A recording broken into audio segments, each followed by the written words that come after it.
Today I'm be talking about iDubbbz once again. If you don't know who iDubbbz is and what all he has done, I lost the plot. I have a series that is in the playlist section of my channel that you all can go check out. You're going to want full context of this.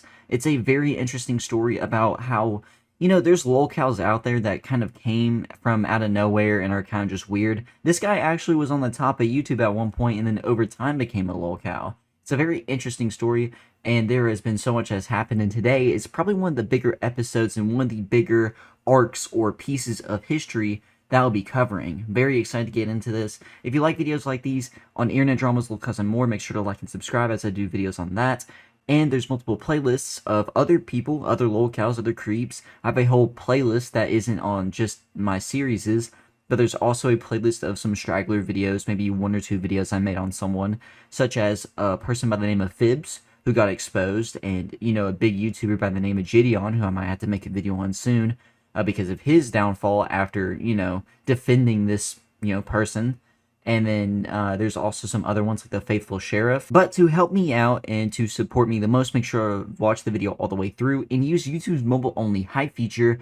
And I have a Twitter if you want to follow it. It'll be linked in the description below. I don't really tweet much. I am pretty active on there. Boy, the captain's gonna earn his paycheck today. Let's go! H3H3 v. iDubbbz.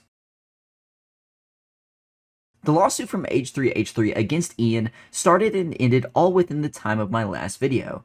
First, there's a pretty long clip of Ian talking about the iDubbbz case and some other commentary before his lawsuit on him started, and, even was like a talking point. Which, I'm not exactly sure what's going on with the iDubbbz case, but it seems like she either won or is possibly winning. I don't know how her case is different than, of course, Casey Tron's and any others. I guess maybe she had a bit more money or maybe a better lawyer in this case. But there's still, of course, Frogan as well, who has defaulted and lost. So it seems like there's only one possible winner. I don't really know exactly if she's won, but they were like, it's looking like I'm going to win is all I was really hearing. The king of tongue guzzling. Where are we? Where are we? I'm going to open up a Chrome window. So yeah, for those of you who don't know, there was a tentative ruling for iDubbbz's case against Ethan Klein. And yeah, I mean, it looks good for iDubbbz. And looks good for all of us as well. Just put this into perspective for people. Oh, Anisa's going to put it in perspective for people. I've spoken to quite a few lawyers from different countries, and all of them. Come closer. You're not there. Okay. I just wanted it to be picked up on the Yeah, mic. If you're going to bother saying something, we definitely need to hear it. Yeah. So basically, what every lawyer has said that I've talked to about this is that it's not even close. This is like a dog walk. This is like a slam dunk to be ruled. It's not even going to trial. Basically, the judge is saying that even if all of the things that Ethan says are true in the case that he's brought forward, none of it is warrants copyright claim. So it's not even worth litigating. Right. It's so fucking stupid. Yeah. It's literally what the judge is saying. Yeah, that's why it's such like an early decision. Yeah. Nothing has. Well, not only is it early, Yeah. but the judge in the ruling is basically saying hey moron, your own case. You went through this. Right. Well, I'm citing case. And so it's not even. It's shocking how embarrassing it is. Yeah, exactly. Yeah. Exactly. Blinkaroo. Yeah, I was going around to different people's streams yesterday, and yeah, you created the precedent for this loss. Exactly. I mean, it's pretty perfect. And it makes sense, right? That was, I think anyone who is sort of on iDubbbz's side in this whole thing, they would also support that initial defense that Ethan had against Bold Guy, right? Because that was of the system. Thank you so much, Moonchild, for the 5 gifted. Yeah. Anyway, we have this. This reads as iDubbbz gives an example of transformative content via commentary. Okay, cool. Was this uploaded 5 minutes ago by Content Crash Out? Shout out Content Crash Out. Just to give you an idea, he put this here. This is a extremely rare dunny that we gave them. Okay, the plushie in the background, I guess, is called a dunny. This is ancient lore stuff, but we made a special one just for them. Actual friendship stuff. It's pretty nuts.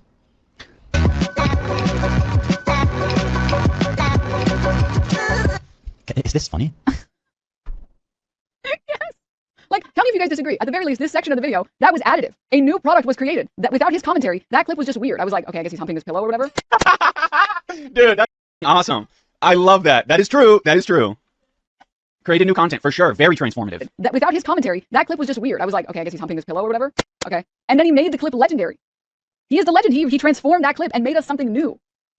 He's the legend. It was not funny before. I will say, guys, speaking of He's the Legend, I watched that what was it? I watched that Ammon Animations video again. Ages so well. It is so well made. The amount of content that is summarized, the story that is summarized in Ammon Animations thing. Thank you for surprise. It honestly is perfect. It is crazy. The audio alone is such a perfect piece of content. and he made it funny with the commentary. So good, so good.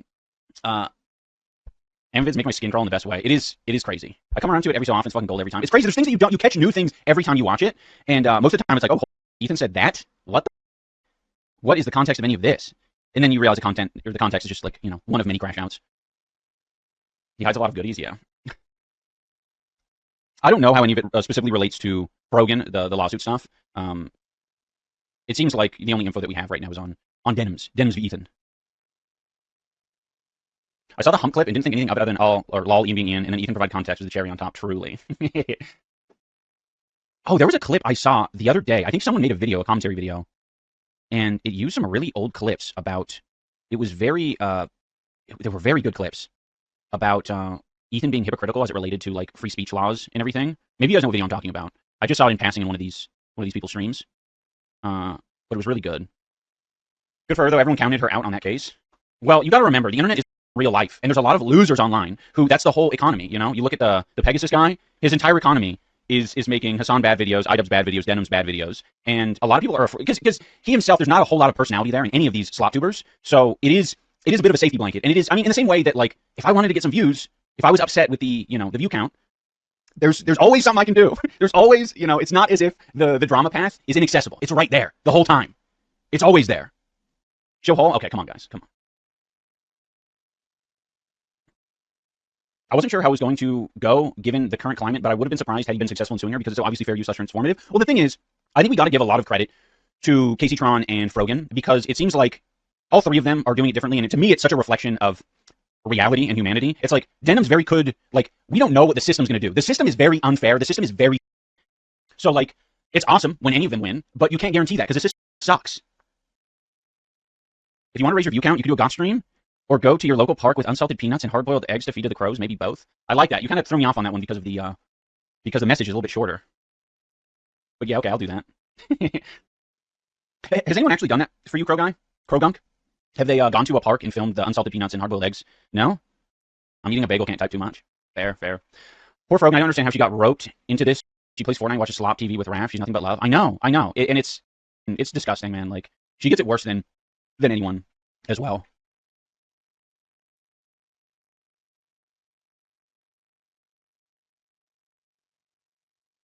I don't think we put enough weight that even if it's a clear win, it's a horrible / scary thing to go through. Ethan's horrible for putting people through this. Yeah, of course. That's why you can't, you can't be mad at what Casey did or, whatever Frogan ends up doing or however that plays out. Because everyone's got their own lives. And, like you can be, again, there are so many, the person suing all these people, delusional, positively delusional, right?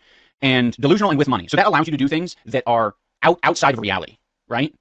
And that's obviously not a good thing in this case. And it's up other people who are living in reality. And you can't be like, oh, so stupid or so bad for like capitulating. It's like, no, it's a power move. Who has the power? Who has the money has the power. Hey, Ragdoll, good to see you. What's going on today? Well, we're celebrating a little bit this tentative Denims win.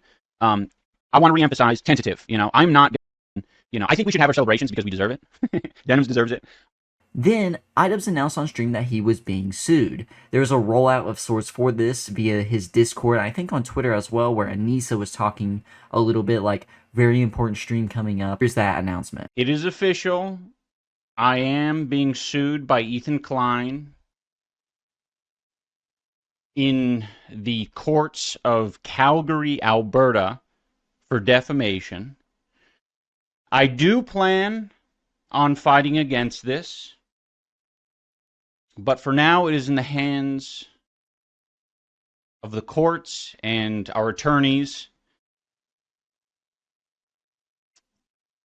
I will say that it worries me what it means for the commentary community and especially the Canadian commentary community.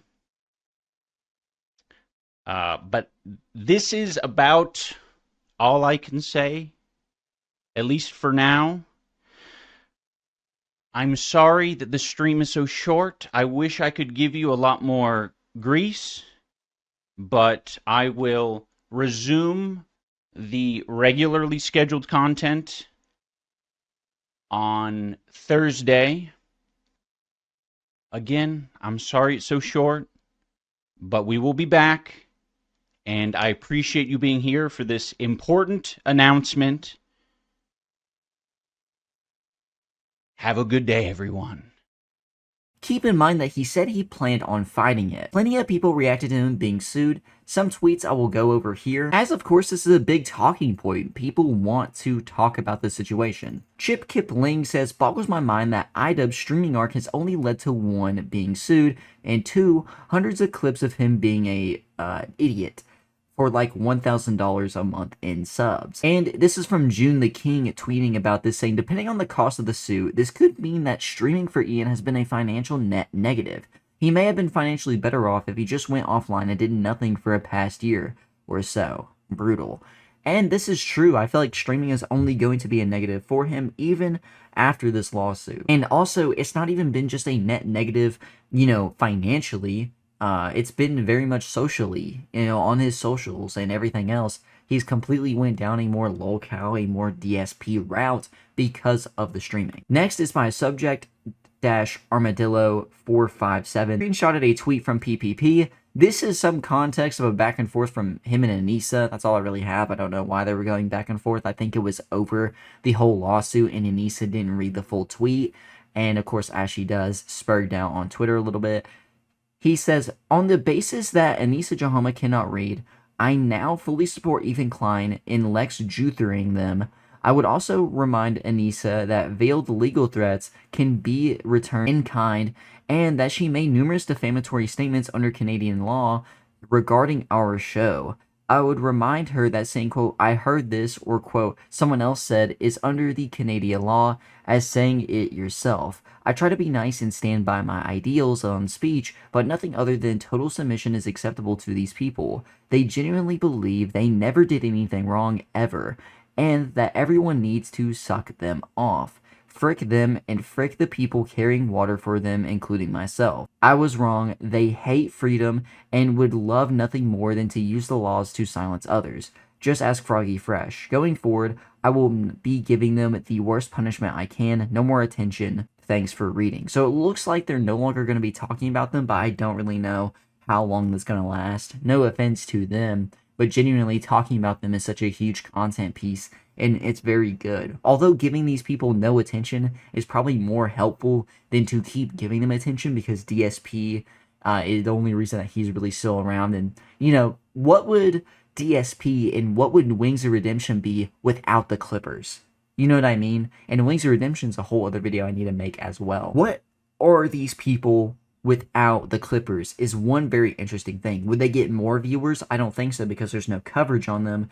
And people are not going to be so invested, on their own without a Kiwi Farms thread, without a Snark Reddit, without a clipping channel, or Twitter account. These people would most likely just die into irrelevancy. But also, be very interesting here, especially with the outcome of this lawsuit from H3, if, Kino Casino would start going after them. And also, yeah, these people really do need to be submitted. These people will if they get away with it, they will not learn. And that's a whole conversation point I'll be going over later. But subject-armadillo457 adds on saying all she had to do was read the words in front of her. Laughing emoji, crying laughing emoji. Nothing will ever make me believe that she's read a book since the 8th grade. And then there was, of course, a Reddit post here. It was a whole entire poll on the Reddit saying, do you think Ethan Klein is doing the right thing by suing Ethan? The poll is closed, of course, and most votes went to yes. Ian crossed a huge line and is the only way someone like him will stop, which I believe myself. I would have been in that. And I was kind of saying, I think the lawsuit is dumb, but I'm not mad. Ian is getting some karma. And some people said no. Some others also said that they think lawsuits like this are silly, and Ian did nothing wrong, and others. I just think that it's kind of weird to me, that type of allegations, which we'll get more into later. There's a lot of talking points about this, that people just think that these type of lawsuits are silly. I feel like these people don't have full context of what was said and done towards Ethan Klein in this instance.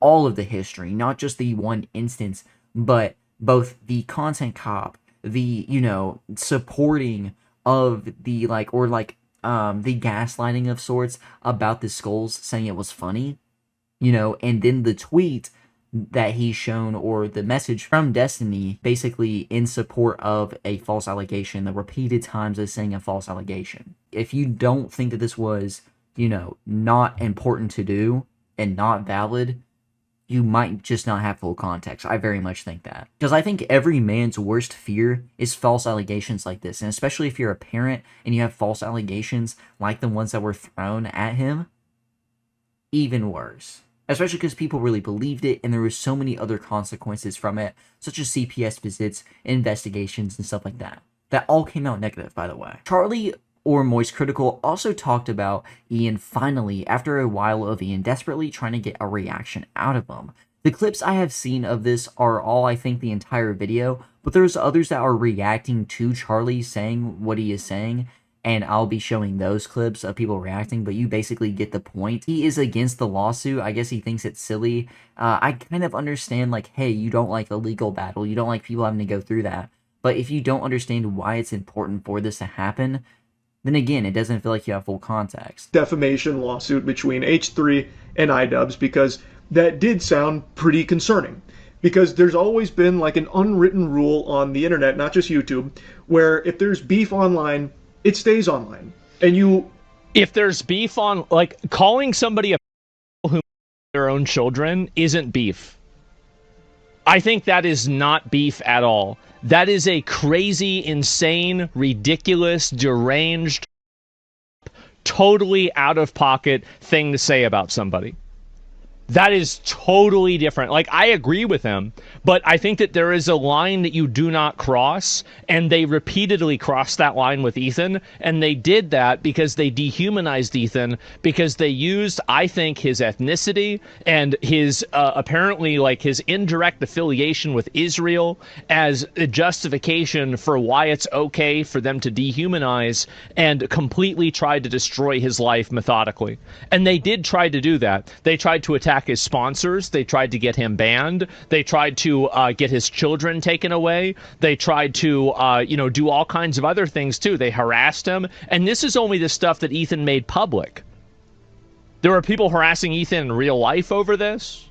That had always been etched in the stone tablets, the 10 Commandments of online discourse. I think that was true, but the problem is that whenever you say things that are, like, for example, like whenever you're talking about literal crimes, like molestation, weaponizing a government service, death threats, like these are legitimate, real, serious things. This is not this isn't like, for example, like I have a beef with even like me and Hasan, for example. Like there's nothing that Hasan does and nothing that I would hope that at least he thinks that I do that like warrants that level of like an escalation. Diabolical, like harassing, stalking stuff, sending CPS. I remember that. And like why is the snark community justified, but Ian, who's enabling it, isn't?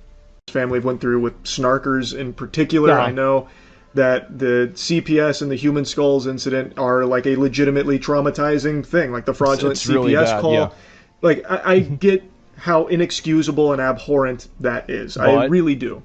But I just truly don't believe that this lawsuit is in any way, shape, or form helpful to anyone outside of the lawyers. It absolutely is, because it is a chilling effect on anybody who would weaponize and use tools that way in the future, and it opens them up for the possibility that they could be held legally accountable. The reason why he's doing that isn't even necessarily for this situation. It's to provide a basically expectation that when you engage in legal actions, there will be legal solutions. That's it. I completely agree with Ethan. I do. And the message is that there should be real repercussions for somebody who is literally saying with no evidence that you are your children. There should be repercussions for somebody that maliciously weaponizes a government service to take your children away. It doesn't matter whether it wins or not. It matters whether it hurts. And it should hurt.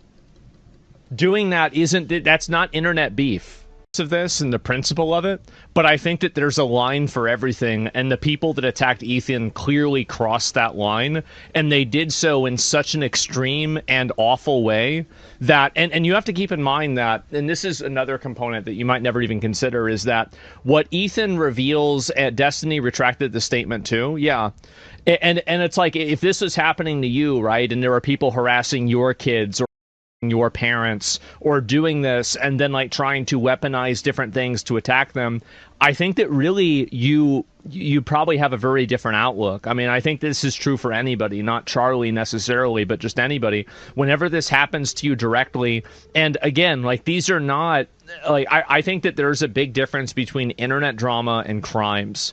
And whenever you, again, are weaponizing legal services and you are enabling people to do that and telling them to do that, or not necessarily telling, but like gassing them up to do it, then guess what?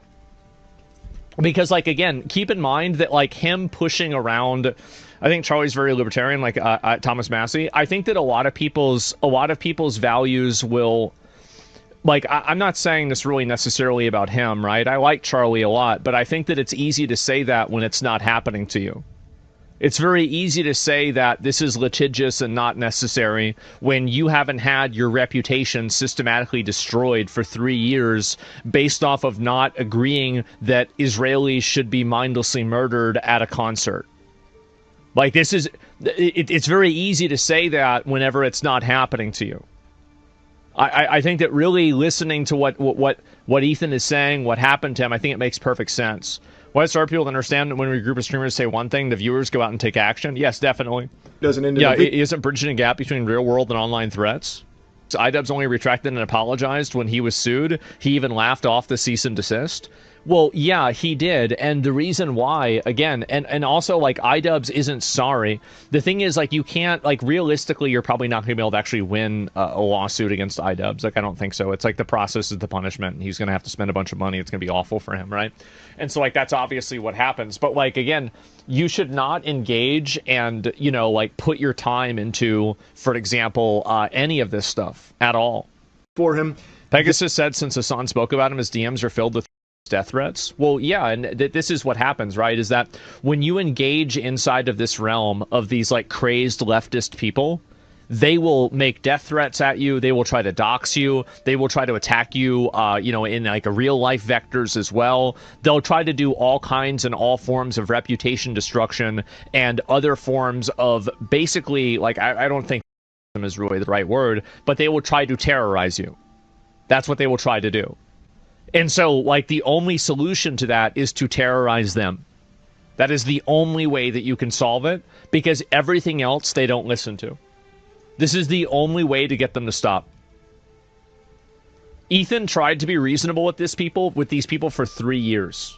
Charlie misunderstood what iDubbbz said entirely. You should see it. Well, I don't know what iDubbbz said. I have no idea. But, like, yeah, I like Charlie a lot, and I see what I see where he's coming from, but I disagree with the Ethan case. I do. I completely disagree with it, and I think that Ethan is totally justified in suing iDubbbz. There is also Nicholas Diorio's reaction, and here is it. iDubbbz is now being sued by Ethan Klein, and obviously, I mean, you guys know my position on this. I think this is stupid.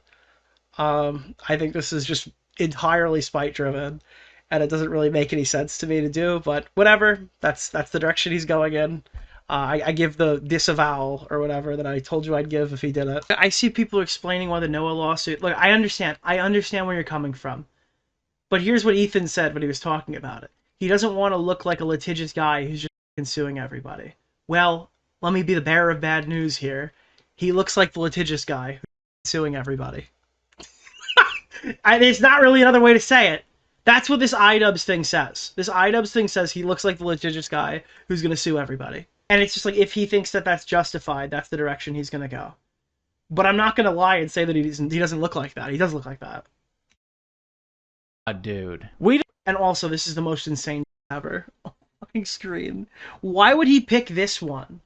His grand return to Kickstarter Crap. Dude, again, it's just like the modern iDubbbz philosophy of just like...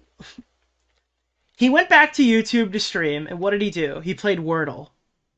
He went back to Kickstarter Crap. What did he do? He reviewed dryer sheets, and he didn't understand what dryer sheets are. This is iDubbbz's biggest problem. He is a really stupid person.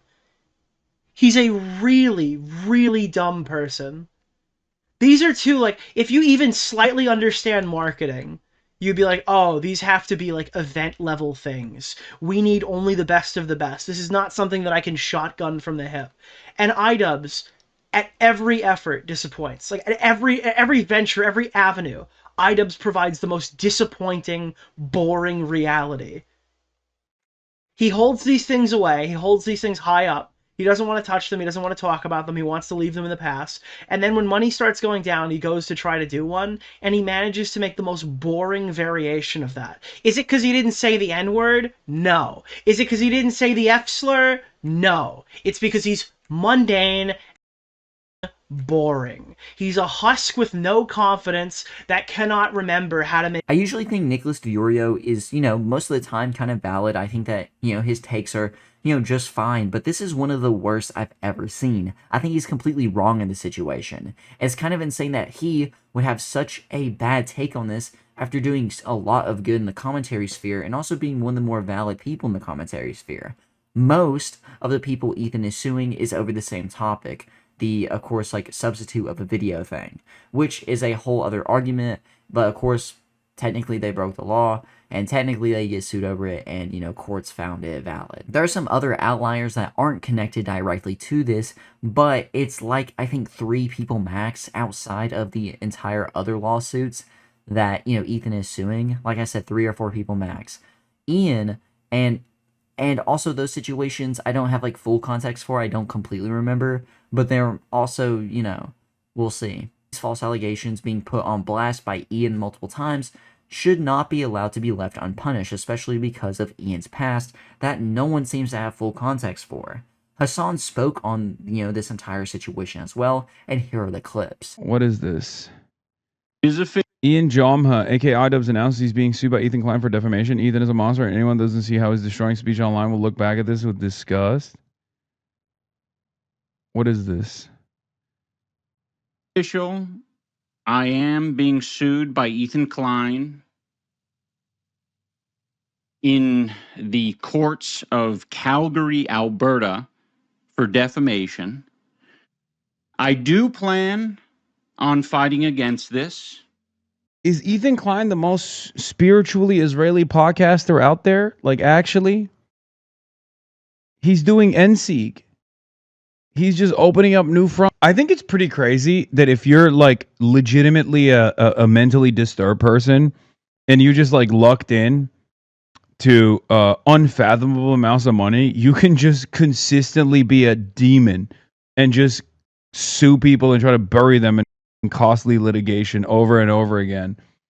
And especially if you especially if you're capable of reaching an audience that's constantly demanding and rewarding you for bullying other people through this sort of frivolous litigation, then you can kind of keep it going. I mean, maybe your audience shrinks over time, but you can just keep it going for as long as you have money. I find it very strange that there is no repercussions against this sort of thing. What is this? Ethan Klein is such a rat fuck coward. Now he's suing iDubbbz and his wife. He's made an entire career out of talking about people, and now he can't stop suing everyone who talks back. I'm sure the courts will love seeing clips of Ethan saying he will never stop them. The sad part is Destiny Omni is the one who said H3 is likely his own children, so Ethan decides to sue iDubbbz instead. He loves to go after people who he assumes don't have money to fight back. Yeah, that one is actually really weird. This one is such a strange case because what's the defamation? iDubbbz didn't do the defamation. A whole third party, a separate person did, but you can't go after them because you're afraid.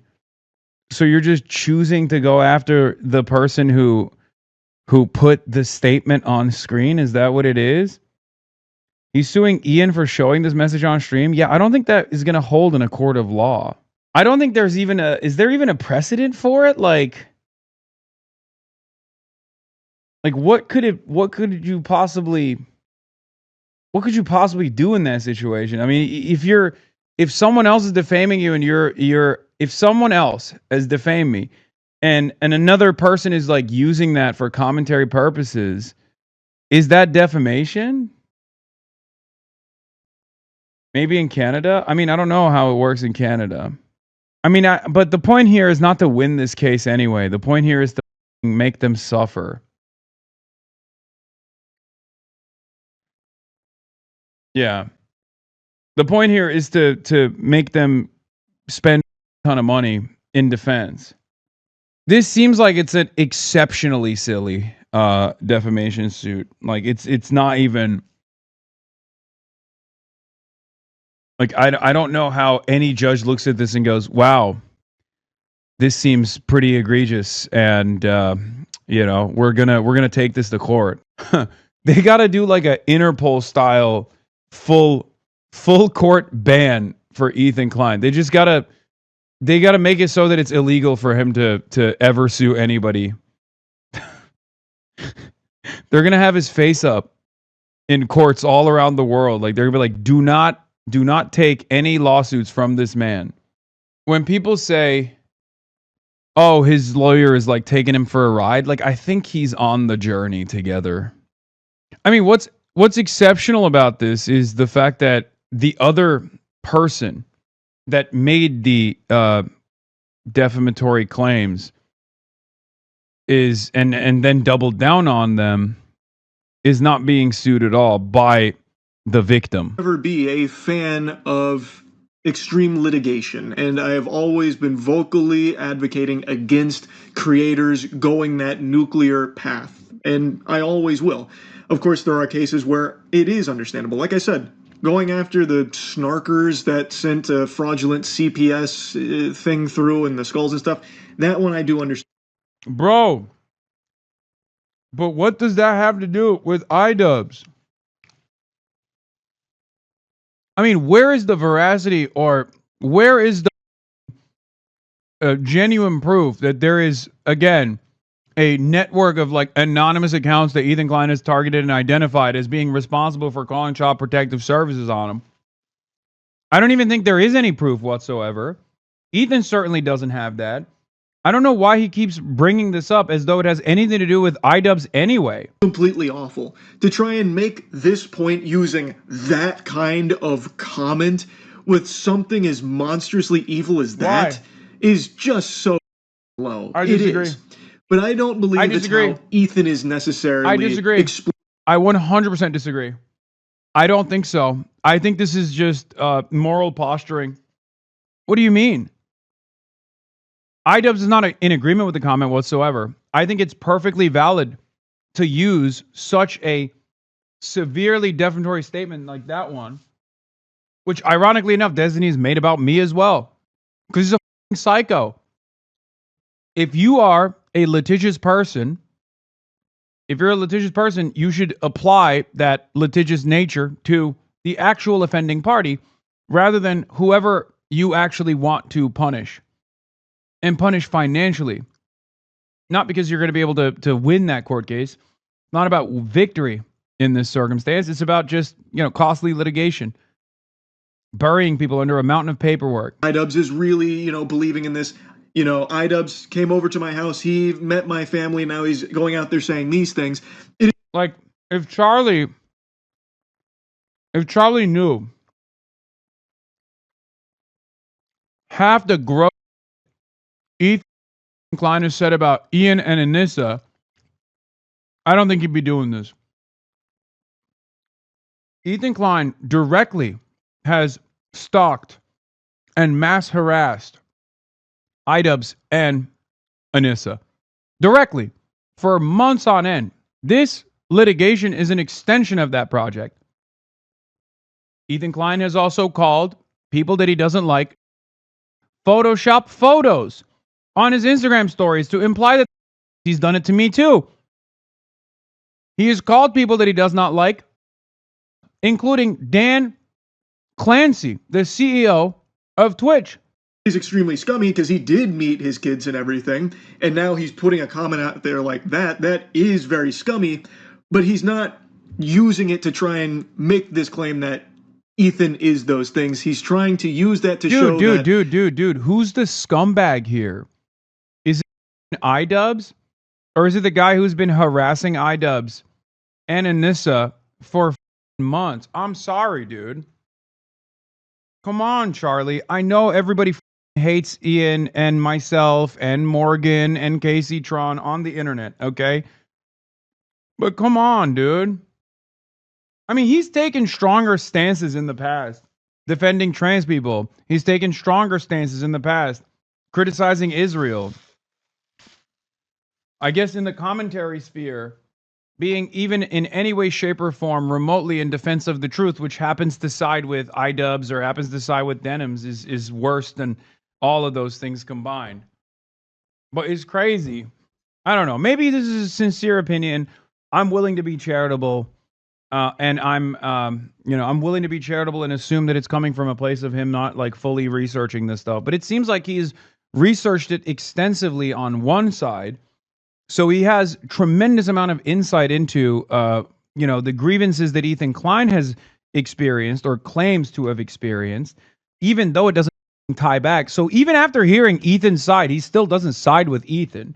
So that in and of itself should show you how unbalanced this whole predicament is.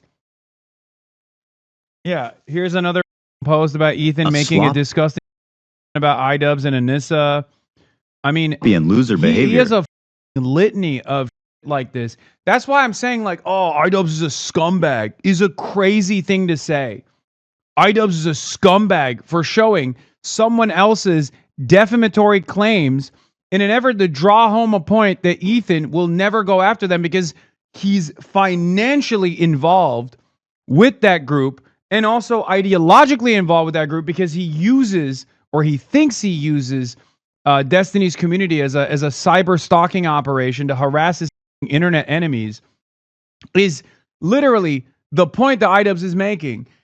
What he's doing there is nowhere near as bad as like half that Ethan says on a daily basis about Ian and about Anisa. By the way, Anisa reached out. She wants to meet at the Motel 6 tonight at 11. Excuse me? Because I'm going to for her because she's the no good? Okay, Ian? Him. Right. Anisa reached out to me. You know, the first time that you made the Anisa joke, it hit really good. Well, and I feel like each subsequent one we're getting further and further. What was wrong with I like that as soon as I started talking about Ethan and all this other going on, immediately the weirdo Destiny fans come in here to be like calling me Hamas and then saying I got fat. Nice. What's good? Thanks, guys. That'll do it this time. This, of course, probably means the world to Ian and Anisa, of course, as it's their master finally giving them attention, some breadcrumbs. It feels kind of gross watching Hasan clips. In my opinion, I hate using the word gross, but I mean, I don't know really what else to describe it here. But it's because it's all like overly political. You can hear it in these clips. It's just rough. The point of, quote, if you're a nut and have a lot of money, you can sue anyone. Not exactly the case because although it might be somewhat true, but maybe you don't do obvious things that you can get sued for. All of these people that have been sued by Ethan Klein have had a history of being a bad person and trying to bend the rules in any way. So if you've watched or been focusing on this for the past 6 months, which a lot of people have, and that's why a lot of these people aren't saying anything or on the wrong side of history, and this is coming from someone that doesn't really care much about Ethan. So the repercussions of falsely suing someone is losing the lawsuit and a lot of money, having to possibly there's repercussions of losing a lawsuit if you falsely sue someone. And of course there's other things as well, possibly such as having better lawyers, having money to, defend yourself and stuff like that. But these people were already in the losing battle in the first place. And of course H3 talked about the announcement of the lawsuit, and here are those clips. Yes, I am suing my former bestie, iDubbbz, who and I'll shortly explain why. Because to me, it kind of doesn't, it's not that big of a mystery. So Ian has deeply aligned himself with the snark community that is basically responsible for and celebrated CPS coming to my house to take my children away and sending human skulls to my home. These are two things that on the snark Discord they have on the banner. They have a skull with CPS on the forehead. They think it's funny. They love it. They're proud of it. And iDubbbz aligns with them, shouts them out, calls them great people. He browses the subreddit on his live stream. He's in deep with them. In fact, even in his follow-up to his content cop, he justified it. He says, I think it's good that CPS was called and investigated that because clearly, as someone who's been to Ethan's house and met his children, there's all over the place, and his kids are clearly in trouble and would be in better care of foster, would be better taken care of in foster care. He does it as a watermark for his whole hours-long stream. It's a comment that says, quick daily reminder that Ethan from H3 is likely a who has his own children. And he's basically rebroadcasting this comment uncritically. And also, if you kind of, I don't know how it works in Canada, if the complaint is public or what. But if you look at it, he emphasizes throughout that he does think it's a serious accusation that needs to be investigated and that he doesn't think it's a joke, right? Now, I know people are like, well, why don't you sue Destiny for saying it? Well, Destiny made it immediately. First of all, this is a comment from Destiny, like made in passing. Ian put it on his screen for 2 hours during his main broadcast. Destiny made it clear that he was not being serious, right? Pretty much immediately after writing it. Like, nobody was like, yo, Destiny made this claim that Ethan to his children. No, people knew that when Destiny said it was like, he was just being he was being a giant, right? But he immediately afterwards made it clear that he didn't actually think that. But Ian took that, and just because you're showing what someone else said doesn't make it not defamation, because you're showing essentially this accusation bare of context and also kind of saying that you think it's true, right? Again, this is after CPS visited my house. I mean, I personally, with all that we've been through, and I've been through a lot of people online. I mean, this is unhinged, right? And Ian is spending his whole day on Twitter retweeting people like Jake Chinatown, who says he wants to take my children by their ankles and slam them into a tree till they're bloody pulp, right? And these are my children, of course. I'm sure, I don't know how many of these people are like Moist Critical he doesn't have children as far as I'm aware, but I said from the beginning that if people want to go after my children, then, you know, the rules of engagement have changed forever. And that's what I said then. And when, when Ian broadcast this, I sent him a cease and desist because, I mean, there's certain things that you don't say and you don't do and lines you don't cross. And they flaunted it. They didn't take it seriously. And essentially, right, and I don't know how Moist Critical or other people feel about this, but if somebody you know who has met your children and family said that you your children after CPS has been to your house to investigate your house and interviewed your children against your will, I really don't know how. I'm assuming people that don't understand don't have the full context, right? So I'm being like, I'm just giving the full context because, like, and all that, I mean, I don't see how you can say that I'm not justified when who's your former friend who's been to your house and met your children is broadcasting this as a silly, it's just silly. Ethan needs to address this little minor claim that he has his own children and he's, is that funny? I don't know. Is that a joke? Is that free speech? I don't think so. Then the other thing I hear is like, this is a grave threat against free speech. No, it's not. Defamation laws exist in every major Western country, because you can't just say people children. That's not free speech. That's not protected speech. You can't accuse someone of committing a heinous crime. That's not, if they didn't, that's not free speech. That's not protected speech. It's literally not protected speech. It's actually explicitly carved out in the law as, you know, this is the legal route you take when someone defames you, right? My children enter the picture, and I said this back then, the bets are off, and the rules have changed, and I will do everything to ensure that people do not talk about my children in this way.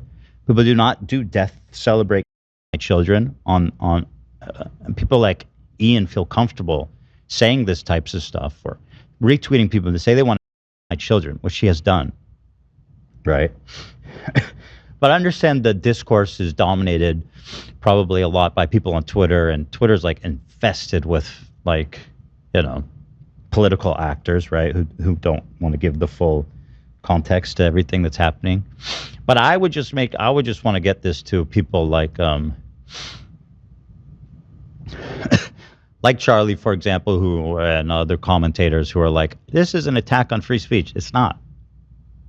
It's not free speech to say that stuff. Listen, I'm pretty heavy free speech, like for the most part, but obviously I acknowledge that there's limits to it. I mean, we all agree you can't shout fire in a movie theater, right? Because it's dangerous. Can you just accuse people of their own children if it's not true? It's not free speech. It's not. Why would that be protected? What kind of world would that be if that was protected speech? Not one I want to live in, right? And there should be recourse. There should be accountability. Just don't say that, right? I mean, I tolerate a lot of people saying a lot of things about me, and I have for a long time, right? But just don't say that, you know, someone's their children, right? This is not funny. It's not criticism. It's not interesting. I mean, the only point in doing that is to, especially with the history of knowing and celebrating that CPS came to my house. I don't know Destiny, by the way. I literally don't know Destiny as much as people want to acknowledge that, like, me, or want me and Destiny to be like interconnected friends. I don't even know Destiny. So it was a comment in passing he made. I don't know the guy. And he immediately clarified that he's kidding. Ian, who I know, who's been to my house, met my children, broadcast it over his screen for his whole show. And yeah, so that's kind of the difference between him and Destiny. And again, this is about my children. I ultimately don't really care what people think about it, but I'm surprised that people are saying this is like an attack on free speech, because it's not. So I just want to clarify that. Creator on creator, trying to say, hey, dude, you got to watch what you say. This is real life that landed actual agents of the government at my door to interview my children against my will, with the authority to take them from my home and put them in foster care. It's so much different than it was. The minute those people showed up, I went into work and I said, the rules are changing. And even after I said that, they took that as an invitation to be even more brazen and more provocative, and to say what he did, you know, to put what he had on the screen. I told Ian, you know, the only time Ian's apologized is after I sent him the cease and desist, and I did not perceive it as genuine, right? And I said, and I still say, that if Ian would issue a genuine apology, I'd probably think about dropping the lawsuit. I don't think he's ever genuinely apologized or reckoned with the fact that, like, what he did was so extraordinarily up. If he did that, I would probably drop the lawsuit. It's really not a. It's not.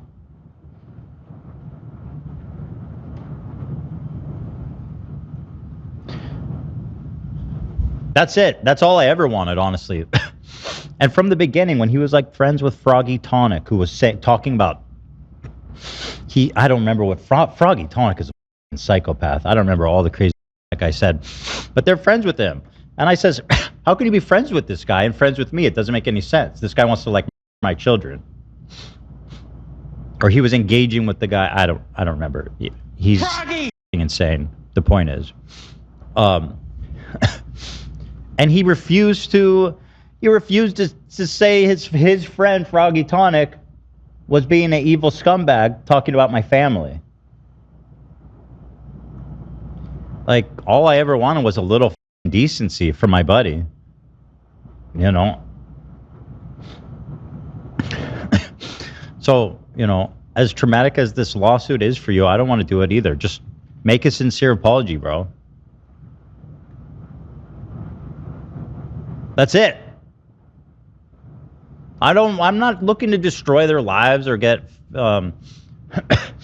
get caught in this like quagmire of a sick, effed up lawsuit. I don't want that. I don't want another lawsuit on my shoulders. That's all I want. Just a little like acknowledgement of what you did. And I said that even before the lawsuit. And honestly, the same is true of Noah Sampson. If he just issued like a heartfelt apology, I'd probably consider dropping it. Just acknowledging like what you did and your part in it. Losing eyeballs because of them streaming it on their Twitch channel. They siphon a significant amount of views, especially Denims, I would say. But to me, it's really a lot to do with, we've had this ongoing conversation. I don't know how Charlie's waited on it before, but like how reactors just were stealing people's content. I mean, everybody had pretty strong opinions about it then. Like, I don't remember what his stance was, what side of that he fell on. I mean, we've been having the conversation. Lawsuits in general, yes, it's a lose-lose situation. Nobody's happy to be in it. Right. I mean, they say the lawyers are the only ones that win. That's true. Luckily, I like my lawyer. And I want his kids to be well educated and taken care of. It's really just, I just really like my lawyer. I don't care about the lawsuits. I just want to take care of him. Just make sure he's okay, you know? A week after going on stream and saying that he was fighting the lawsuit, Ian comes out and publicly apologizes to Ethan Klein in a video titled, quote, "Apologizing to Ethan." And here is that. Hello, everyone. I am going to be talking about a very important and heavy topic for me. If you're unfamiliar with the context of any of this, I'll give you a brief rundown. But that is not the main purpose of this video. I do think it's important to share a little bit of my side of the story, but I don't want to take away from the purpose of this video, and that is to apologize to Ethan Klein and his family, especially his kids. Basically, Ethan is suing me for having rebroadcasted a statement made by Destiny on my stream. I did display the very disgusting comment for 40 minutes, and it was wrong. It was a comment from Destiny, and I even said that I don't agree with it, but it sort of highlights how I knew that it was a wrong thing to put out there into the universe and show people. You know, regardless of the point I was making, it was wrong. I was angry, and I was like, how do I get this guy to, one, not clip me, not mock me and harass me on his live stream, and two, this guy's a bully. I'm angry. I'm angry that this multimillionaire is silencing people and suing people who have a much smaller audience than he does, and you know, can barely defend themselves. And so I'm angry. I don't like bullies, so I wanted to do something that would have an impact, and, you know, without checking in with myself of whether or not that was a right or wrong thing to do. I justified it in my head at the time. I was like, okay, well, it's not my words, and it's actually said by a really bad guy, Destiny. Not a fan of that guy. It's very clear that it was never the right thing to do. It was a comment about Ethan and his children, and it was disgusting. I said at the time in the stream that I don't agree with it, but still sharing it and broadcasting it to people for 40 minutes, that was an irresponsible and reckless thing to do, especially for parents. Like, there are many parents with kids out there who do not want to see it, and it's painful. And I'm sure it was extremely painful for Ethan and Hila to read and have it pop up again and again and again. And just because it's coming from a piece of guy, and I'm showing it to people, like, look what this said, it's wrong. It's wrong to do. And I didn't, you know, I didn't come to this overnight, right? Like, to be frank, I'm angry. I do not like Ethan. I think he's doing a lot of damage to people online. And it changed the way that I was thinking about it. I didn't think about it. I didn't ground myself. I didn't think about, oh, like, who is actually being affected in this instance? And Ethan's family and his kids are being affected. You know, I just because I don't like Ethan, I think it's wrong to find an attack vector that is his kids. It's foul. It's not okay. And I think it was wrong for me to use the Destiny screenshot as a cudgel to make my point. I didn't need to use the Destiny screenshot to make my point. There's a million other ways I could have done it, but I didn't. And I regret that I didn't, and I regret that I ever put that screenshot on my live stream. You know, that's the main reason why I feel like I do need, for myself, for my soul, to own up to this and acknowledge that I went too far. It wasn't okay. Ethan and Hila and their family do not deserve that. At the end of the day, whatever happens with the lawsuit is what it is. For myself, I needed to make it known on the internet that what I did was wrong, and I don't want to be that person. I don't want to behave that way.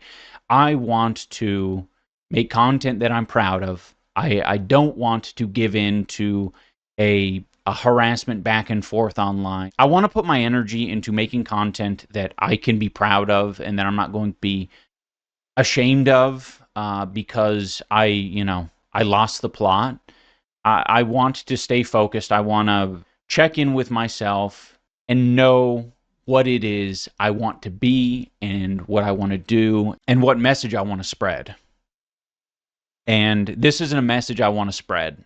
So I'm sorry to Ethan and Hila and your family. You guys didn't deserve that. I'm going to think about all of this a lot more, I'm sure.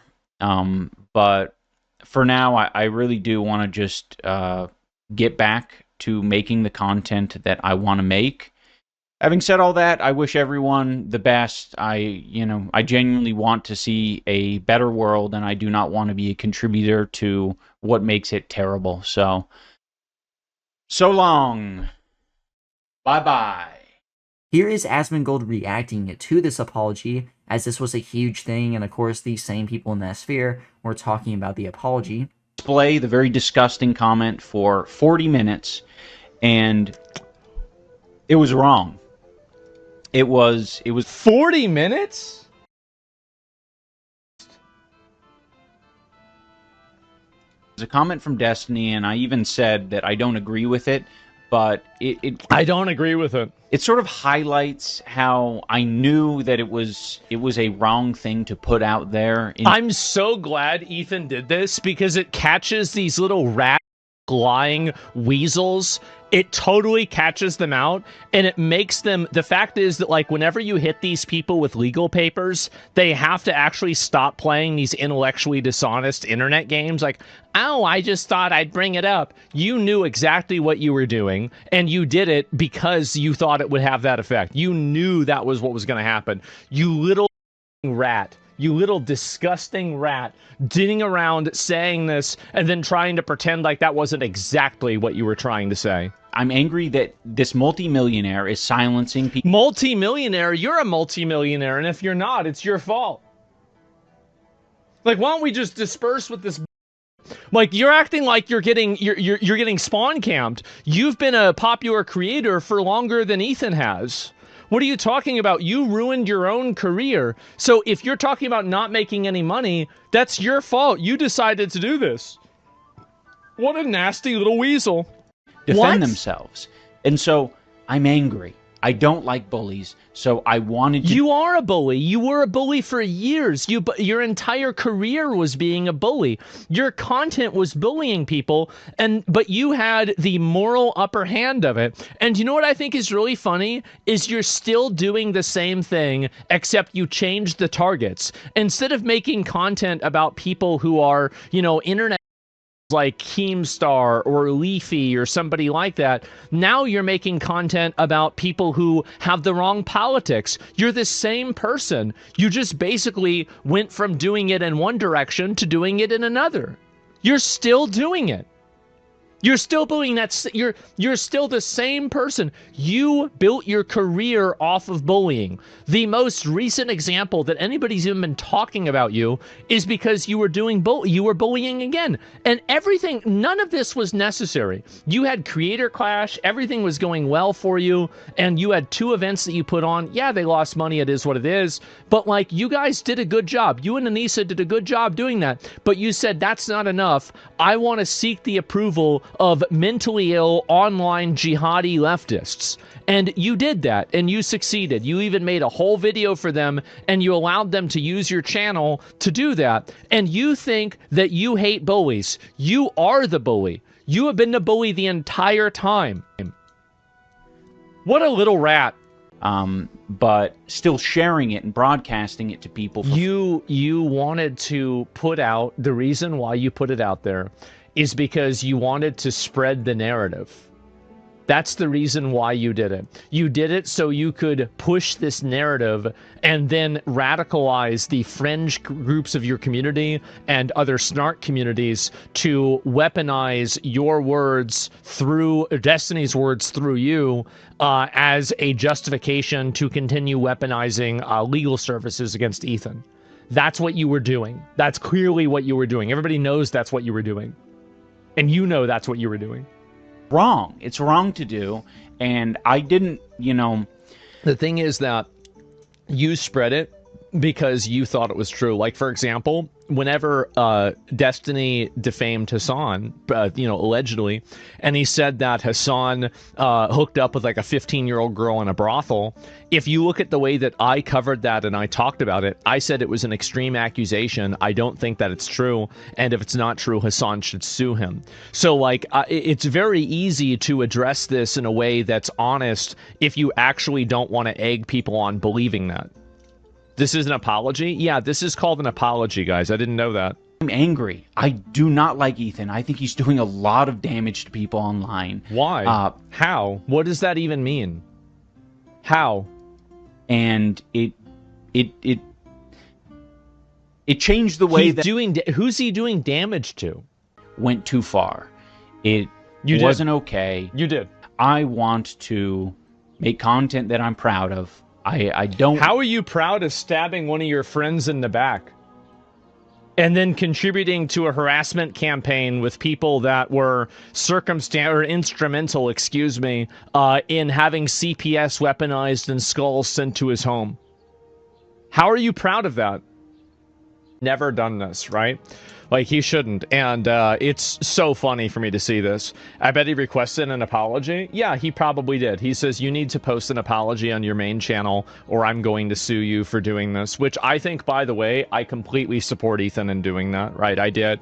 I said it very clearly. Like, if you are insinuating that somebody is a this is something that is like way, way far and beyond any sort of internet drama. This is beyond any kind of like, oh, well, there's a disagreement about politics. Like, this is a serious, like, there's nothing really worse that you can say about somebody. Like, being a are like in a lot of ways worse than being a murderer. Like, at least socially, right, on the internet. So I don't really think this is, will we go after Destiny? Well, I don't think he'll really need to, right? I think Destiny already, like, walked it back or something. I have no idea. So, and also, like, Ethan explained that. I don't know why. I mean, ultimately, iDubbbz, here's the other thing, too, is that, like, Destiny hasn't gone around and made multiple videos and content about how, Ethan is, like, enabling it or something else. And he also, Destiny, as far as I know, hasn't enabled people to call CPS or anything else. He's apologizing not because he means it. That's okay. And I think also iDubbbz I think he's not really sorry. And how that will be proven is his behavior in the future. I think he will continue to insinuate very, very like awful things about people, and he will play up other people that do the same thing. And so I don't believe anything that he's saying at all. I don't. So yeah, because it's like you're just being a weasel. You're being a weasel just like you've always been, and it's just you're using different versions. And here's Hasan reacting to it as well. I don't think he should have ever apologized to Ethan Klein. Let's be real, but if it gets out of costly litigation, even though it's like totally defensible litigation. You know, you got to do what you got to do. A little bit of pressure from Moist Critical, by the way, and Ethan Klein folded like a picnic table. Folded like a napkin. Ethan Klein has dropped his defamation suit against iDubbbz after being widely mocked online. He had attempted to sue iDubbbz for showing a comment written by streamer Destiny accusing Ethan of his own children. God, Ethan is so nasty. So nasty. Straight up. All right, drop the rest of the suits then, big guy. Like this is why I wasn't so critical of Moist Critical, because a little bit of pushback, and I think it forced him to buckle. You know? A little bit of pushback, and he was far more he was far more responsive. Obviously, we can talk on this side of the internet all day, every day. The reality of the matter is, no, it's not even a loss of subscribers. He's been hemorrhaging subscribers nonstop, partially due to this battle that he decided to wage against anyone and everyone that's ever made him feel bad. Entire commentary sphere on the internet is unbelievably slanted to the right. Okay. You know this already. You've seen it already. I am a recipient of their endless amounts of hate.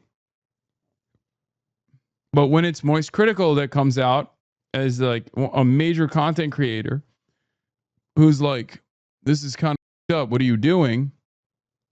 All of a sudden, all of the forces of the internet commentary sphere will take a second look at what Ethan's been doing and maybe realize that this wasn't a legal pursuit that they should be celebrating. That's what it takes sometimes. Statement made by Destiny on my stream. I did display the very disgusting comment for 40 minutes, and it was wrong.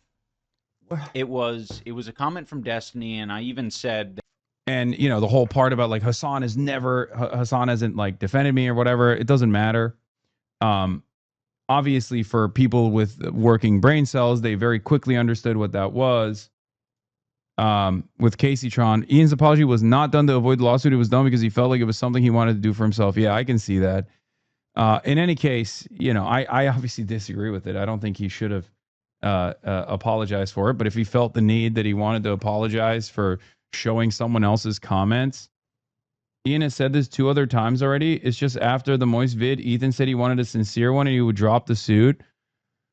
Ugh, gross. Gets to behave like a petulant child, a sociopath, where he's just like, apologize to me again a 3rd time and maybe I'll consider dropping the lawsuit. It's just bullying. You have a lot of money and you get to bully other people, and it's crazy that it's like in iDubbbz's situation. In iDubbbz's situation, I'm sure this is sincere.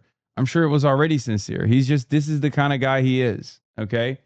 Not the kind of guy I am, but this is the kind of guy he is. This is a bit of self-flagellation. I don't think he did anything wrong, actually, but that's okay. He's just being sweet, and Ethan is taking advantage of his sweetness and reform. I know. I don't know if any pushback would really stop Ethan. He's had a lot of pushback in the past. I don't understand why all of a sudden people were against him more than usual in this situation regarding iDubbbz. I think that no one really enjoyed the lawsuits against the other people.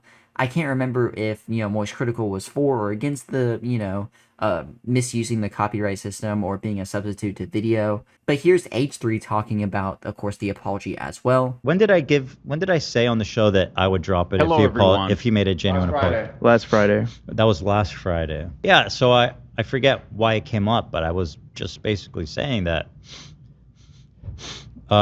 with Ian, if he issued a genuine apology, I would consider dropping the lawsuit, because he had issued some kind of lukewarm apology after I sent a cease and desist. I was like, well, that doesn't seem genuine, right? And so I believe it was 2 days ago. It happened. It was Monday. Yeah. So that Ian put out this video, and I'll say on his main channel, which immediately I thought was very good. That he was willing to stand on it on his main channel, obviously his biggest loudspeaker, right? And so I thought that was good. I thought that was a nice gesture to put it here.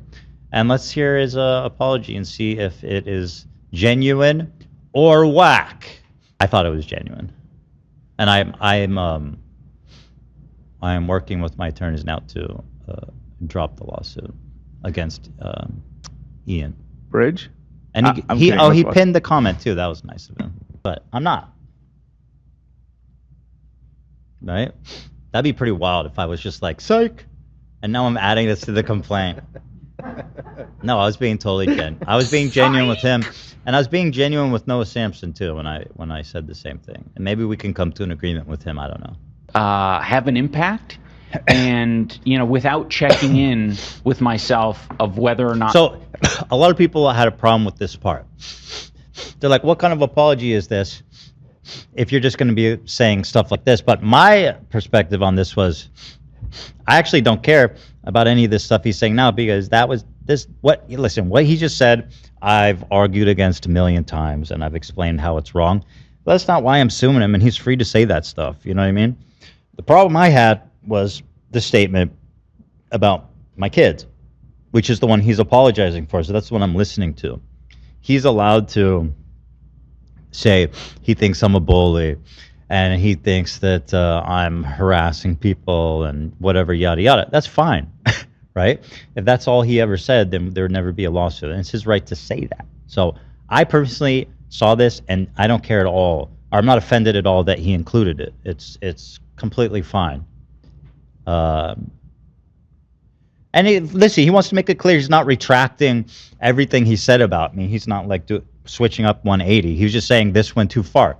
And that was my point as well, right? So we can continue to disagree on those points. It was disgusting. I said at the time in the stream that I don't agree with it, but still sharing it and broadcasting it to people for 40 minutes, that was an irresponsible and reckless thing to do. Yeah, nice. I appreciate what he's saying here. And again, he's posting on his main channel. I mean, I'm not really complaining about anything. It feels like a nice, genuine apology. And by the way, I should say, we did not discuss this at all between our lawyers or each other. This he made of his own volition without any guarantees from me or my attorneys that we would drop the lawsuit. So I think that's worth stating as well. This is kind of what I wish. This is what snark brain is. I know you guys, people like Ian like to make fun of how dumb that is, but this is what it is. You got like riled up by a bunch of psychopaths online into tricking you into thinking that was like a good, smart, awesome thing to do. And I mean, you're smarter than that, Ian. You have a better heart than that. I've known you long enough. You know better than to do that, right? That's the snark brain, bro. You know? But that's it. You snark too close to the sun and you make mistakes. It's true. I'm angry. I do not like Ethan. I think he's doing a lot of... All right, chill. You already said it, bro. We don't need to like really... No, I'm kidding. I don't care. He can say it. He can say whatever he wants. It was wrong for me to use the Destiny screenshot as a cudgel to make my point. I didn't need to use the... Thank you. Thank you. Apology accepted. I think he's being genuine. I think Ian has a conscience, you know? And I think once the buzz and the high of being like cheerleaded by all these like really sick bad faith people online, once that like it's like a post snark clarity, post nut clarity type of beat, right? And you're like, maybe that wasn't, and I feel like he kind of realized over time that that wasn't the right thing to do, and I appreciate it. That's it. I mean, listen, we all make mistakes. I've made plenty of mistakes and said dumb things in my life. That's fine. But he can own it, and that's it. That's great. I appreciate it. That's all you had to say. I lost the plot. The only thing that would make this video better is if he was in his dragon persona. Issuing the apology from his dragon persona. Would you still have accepted that? I probably would have respected the game, yeah. What if he did the voice? He would have to do the voice. Today, I can't even imitate it. Yeah. Today I am issuing an apology. Yeah, listen, you know, that's all. That's really all I ever wanted. You know, and yeah, I don't care about all the other he said, and I don't think people need to care about it. Not on my behalf. Wait, see if you guys can pick this up. We did. Predictably, people are angry with Ian. The snarkers are not happy. And who's King Snark? The one that gives them all their marching orders? I don't think he should have ever apologized to Ethan Klein, let's be real, but... Remember what he's apologizing for. Saying, I my children. Like, what could possibly be wrong with apologizing for that? What? What could be wrong with that? How can he have a problem with that? Do you think he has a problem with child marriage or no? You think? I mean, I feel like you'd have to ask. I think it's the question. I mean, some people out there are apparently for it. Yeah. Yeah. I am for the bill to end it. Only. I don't think he should have ever apologized to Ethan Klein, let's be real, but if it gets out of costly litigation, even though it's like totally defensible litigation, I don't know that, like, you're going to defend that. It's like this is how he operates, is he's giving out the marching orders like, hey, we should be mad at this, and he was extorted by Ethan to apologizing, and he probably doesn't mean it, and it's totally fine to say Ethan his children. That is protected speech, guys. Like, why even bother to comment on it? You could have easily just not said anything. You know, you got to do what you got to do. I just thought that was amusing. He should have never apologized. Like, I think we should all have some calibration for being, all of us, anyone who's reasonable can look at that and be like, you know what? That one went too far. Like, even someone like Hasan, why is that so hard? I mean, the guy said, my children, man. If you're not going to apologize for saying that, what will you ever apologize for? That's all I wanted to show. You know, and GG. My attorney wanted to include like a non-disparagement and stuff, and I told them no non-disparagement. They can say anything they want about me. We can talk about each other. It's not about silencing him at all. Obviously, don't talk about my kid. Don't say that thing. Don't say that again, right? It'd be kind of insane for him to double down on it after I dropped it. But yeah, I made a point. I'm dropping it. He can continue to say whatever he wants about me. And him. I mean, I found him to be reasonable and thoughtful about it. I mean, I'm not pressed about it at all. I think he was fair. It's nice he reached out to me. Or no, so I'm not on Twitter, so he reached out to someone I know, and then I reached out to him. But anyway, we actually ended up talking about it a fair bit, and he agreed to read a statement I wrote, which I thought was all nice and fair. So I really, and by the way, people are entitled to disagree with me. Like, I know when I started going down these roads that a lot of people would disagree with me. And that's totally fine. I'm not mad because he doesn't agree with what I'm doing. So, but what's interesting is his first video was very much like, well, so anyway, he put out his first video, which was essentially disagreeing with the sentiment of my lawsuit, but also he was kind of Ian for being a giant head for doing what he did. Very much like, you know, he wasn't picking a side, let's say, right? And so our fans were very reasonable about it. I saw everybody was like, that's fair. He was being fair. You know, no, I didn't see really any toxicity or anything. People were generally like pretty chill with it. But you can imagine Hasan and people like that on Twitter, the snarkverse that infest Twitter and Reddit, they were enraged that he didn't completely on me. I mean, he definitely disagrees with me. He made that pretty clear, right? But it wasn't enough to just disagree. They required complete fealty. And so then he made another video today kind of responding to that. So I'll go over the broad strokes of these and give my thoughts on it. This isn't Ian's. This comes from Destiny, and he found this screenshot, and he... So yeah, so basically, yeah, Destiny said it, not iDubbbz. But here's the thing. Destiny said this in a chat, in a fleeting moment. And immediately afterwards, he's made it clear that... I haven't been able to find the comment, but I've seen it. I've showed it to my lawyer. But he says something to the effect of... he was talking about someone else, and he said, oh, well, that person's actually unlike Ethan. He just... The point is that he wasn't really put out there as a serious accusation, right? But what Ian... So Snark took this and turned it into a whole Snark talking point. They put it all over the subreddit. They put it all over Twitter. They made it like their banner. And then Ian, being a active member of that community, decided it would be a good idea to further broadcast it on his entire live stream on an overlay. So he does the entire broadcast with it overlaid. So first of all, Destiny said it in like a Discord in a passing moment.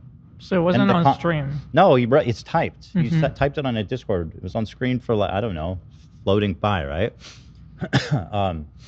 So Ian took this comment and then put it on the screen for 2 hours. Destiny's comment was never meant to be taken seriously. And although Ian starts by saying, I don't believe it, he also hedges it by saying, but I also think it's a heavy accusation. It's worth reacting to. Now, if he didn't believe it and it was outrageous, why would I need to respond to it? Also, it's a live stream, people click in and out all the time. If you're joining after he said that, you don't know that he doesn't agree with it. Is there a disavow message on screen the whole time with the message? No. And that's another great point, is that he says, I don't believe it. That's about 3 seconds of a 2-hour broadcast. The vast majority of times you'll see this reposted to Reddit, to YouTube, to Twitter, to TikTok, wherever it is, you are not going to see Ian saying that he doesn't believe it. You're going to see him basically making a mockery and putting forth this heinous accusation with zero context. And I truly do believe that Snark's end his intention is to cause harm to my family. I mean, there's really no other way. Knowing that CPS came to our house already, and that was one of the big reasons for our initial fallout. That, like, going on your main platform and broadcasting this on your screen for 2 hours straight as an overlay, he meant to cause harm to my family. Would anybody be surprised if CPS came again? Like, he couldn't feign outrage at that, right? I mean, that wouldn't be shocking compared to they came the first time when somebody anonymously called them and just said that there was all over the house and my kids were crawling around and eating it. Just total silly nonsense, right? So so on one hand, he does say he doesn't believe it at the beginning, but it's like a sliver of a super long broadcast. And also he very much hedges his statement with a lot of cheeky doubt. Like, well, although I don't believe it, I will say it really is worth responding to. So that's kind of, I feel like Charlie, and again, I don't think he's intentionally doing this, but he's underplaying a little bit of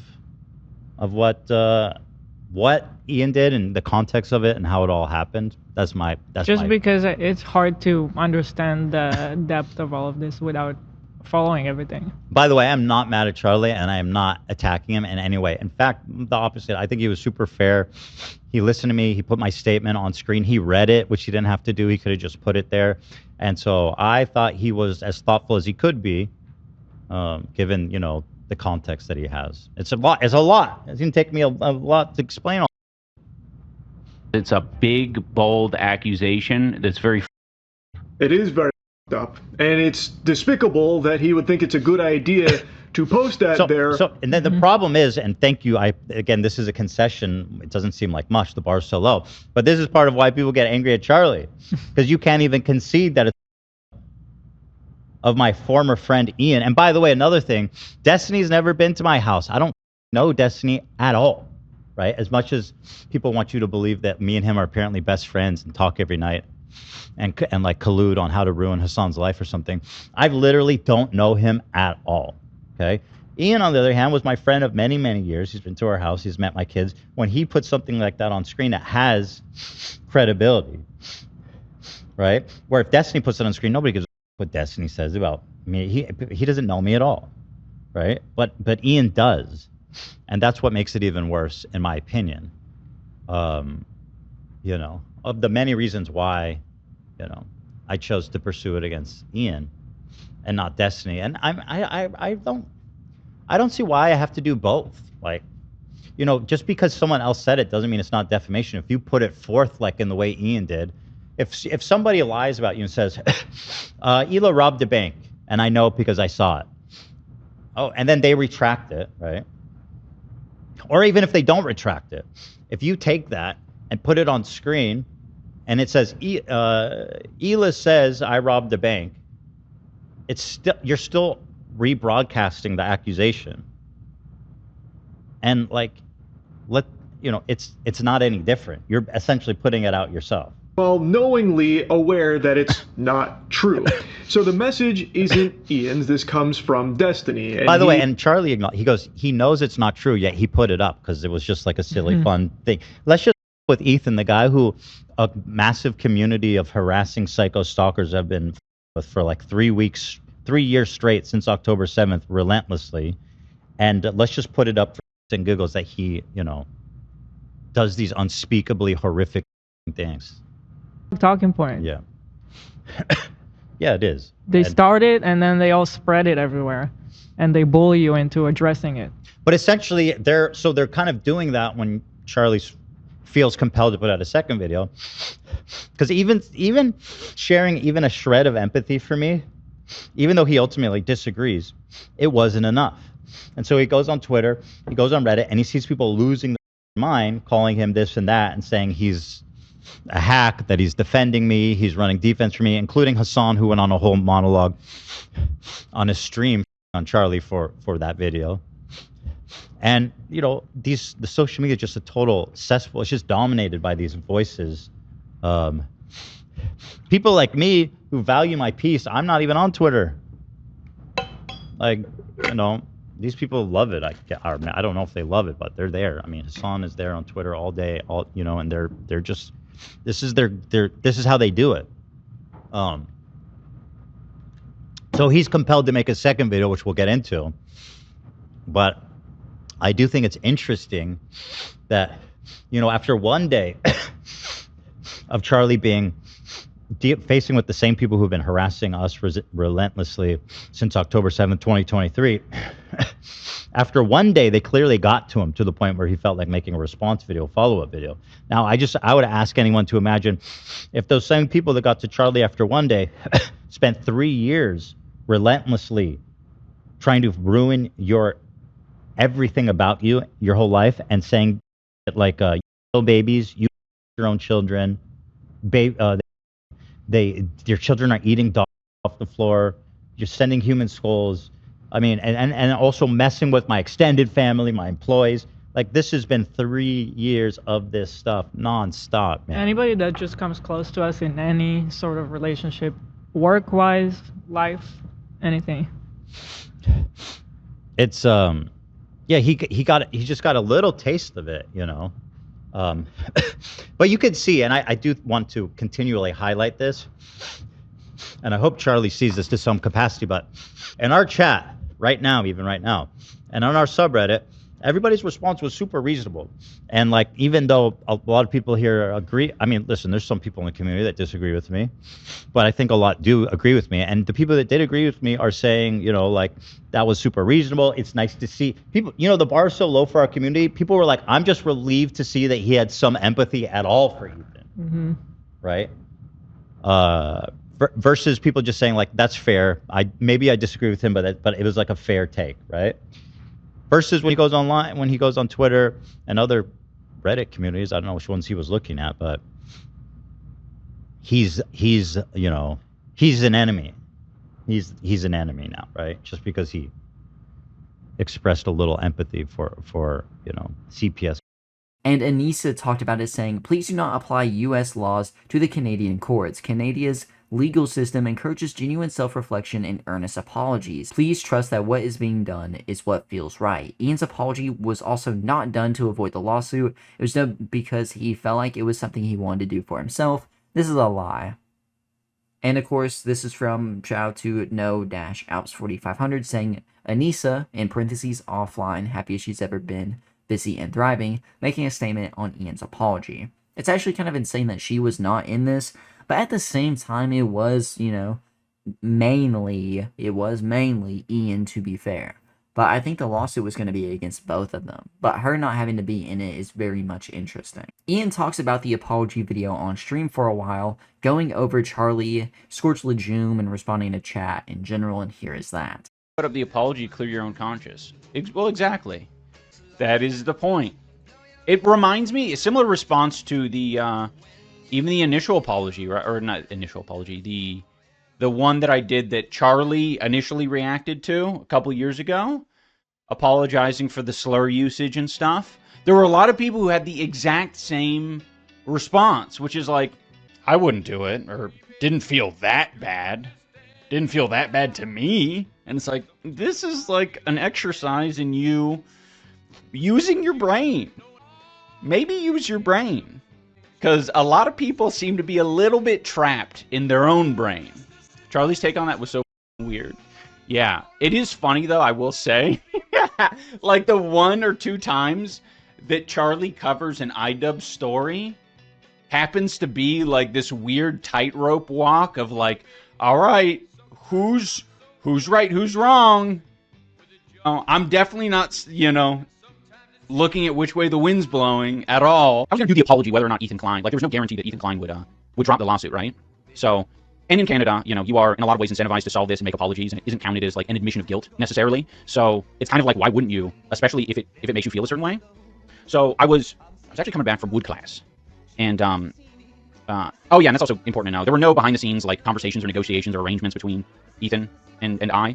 You know, I came to this on my own, and yeah, I was driving home from wood shop, and I was talking to my buddy Clay, and I was complaining to him because I was like, you know, this was fresh, and I was like, I found myself like, you know, complaining about how like, you know, unfair it is, and how, you know, Ethan's going after all these smaller creators, and the harassment campaign is just, you know, year after year, and he's made it clear that he doesn't want to stop. When I've communicated that I'm cool with being done with it, and he says, well, the same doesn't apply for me. I'm gonna keep going. Like that's like it you know, it builds up. It's frustrating. But as I was explaining this to my friend, I realized like the thing that's upsetting to me is the fact that I don't feel like I have like a clear conscience. I felt like I got way too caught up in the like being reactive and being like, well, this guy's not leaving me alone, so I guess I gotta engage. And it really sucked in my head, like thinking about how, you know, even Charlie covering it, you know, there's all these people talking about it, and I'm like, I don't like, you know, I don't want to die on this hill. Like there's a lot of lawsuits that, you know, Ethan's engaged in, like the what is it? What's the word? The copyright ones, the reaction ones with Denham's, Casey, and Frogan, and then there's the other one with Noah Sampson. And I'm like, I can understand why they would want to stand on business with something like that, but I really don't feel like there's any business to stand on with something like this. It's like, yeah, it's clear. As long as I can be true to myself and say like, yeah, I've been harassed, and it got me to this point where I was being irresponsible. It felt like such a proper and normal admission for myself to not involve people's kids in something like that. And I'm like, that's such like, what a no-brainer apology for me personally. You know, other people might not feel that way, but I kind of feel like that is, you know, it's easier to feel that way if, you know, if you weren't the person who said it or presented it, I should say. And yeah, you know, let destiny die on that hill. You know what I mean? Like that doesn't need to be my hill to die on. I'm glad you accepted it. Yeah, I'm glad too. I was there and I got a little cringe when you did it. Exactly, Fuzzy Cat. It's one of these things where it's like, I was not doing what my soul wants for me, and yeah, it's like kind of all you can do. It really, you know, ultimately the whole experience was like a proper wake up call for me to get my head back in the game, because the game, I told you not to. Okay, Tai Chiefs. Well, I wasn't listening to you clearly. Yeah, I just want to get back on the tracks where I'm not engaging. You know, I still want to, you know, I still want to get. I don't want to be a soft target. You know what I mean? Because that's kind of the problem in the first place, is being a soft target. So, yeah. Lovebug says, I did too. Okay. Awesome, dude. You deserve a trophy, Lovebug. Like, what do you want? You're a hate watcher. Like, yeah, of course the hate watcher's gonna say that. I do hope this doesn't mean that Scorched Legume isn't coming back. I'll be honest. The Scorched Legume, I did like it as a fun little gag. So Scorched Legume will be around as a gag, but maybe Scorched Legume can do his own type of apology. To you guys for not being here. The people react-tubing to your apology already talked about you being, so they aren't changing their mind. It doesn't matter what they think. Those that like you agree with this apology. Right, it's a reasonable thing. And it's a little bit disappointing to see some I guess, more progressive people be blind to that idea. And it sort of made me realize, like, you aren't as morally consistent as you think you are, kind of deal. It's like, what a weird... Also, not empathetic to like, on a case-by-case basis. I don't know. The inflexibility of it is sort of repulsive to me. Charlie's opinions have changed a lot over time. Have they gone? What's an example of that? I know you're a little bit inebriated, so it might be difficult, but I am curious, genuinely, because I don't watch Charlie's content. Yo, Sister Patterson, thank you for your message. Yeah, I think anyone claiming to be progressive but also thinks anything negative of your apology is not progressive in my view. Well, it's like, you need to respect people's, autonomy and, what they think, themselves. Lance with Surfs has a great Charlie impression. Oh, I don't think I've seen that. I found out you live in Canada. I was like, oh yeah, makes sense. You're quintessentially Canadian in your chill demeanor. Was this learned behavior when you came over? It helps to be around a different culture for sure. People are more chill in Canada. I think that's an easy blanket statement to make. Yeah, I hate how much he fences, but I use him as a vibe on the general online consensus on any topic. That's interesting. I like that perspective, where it's like, he should probably lean into that, where he's like, yeah, this is, I'm an online temperature check for where we're at. Ooh, that's what Charlie should name. Anytime he's got to cover, like, a drama thing, he should call it the vibe check.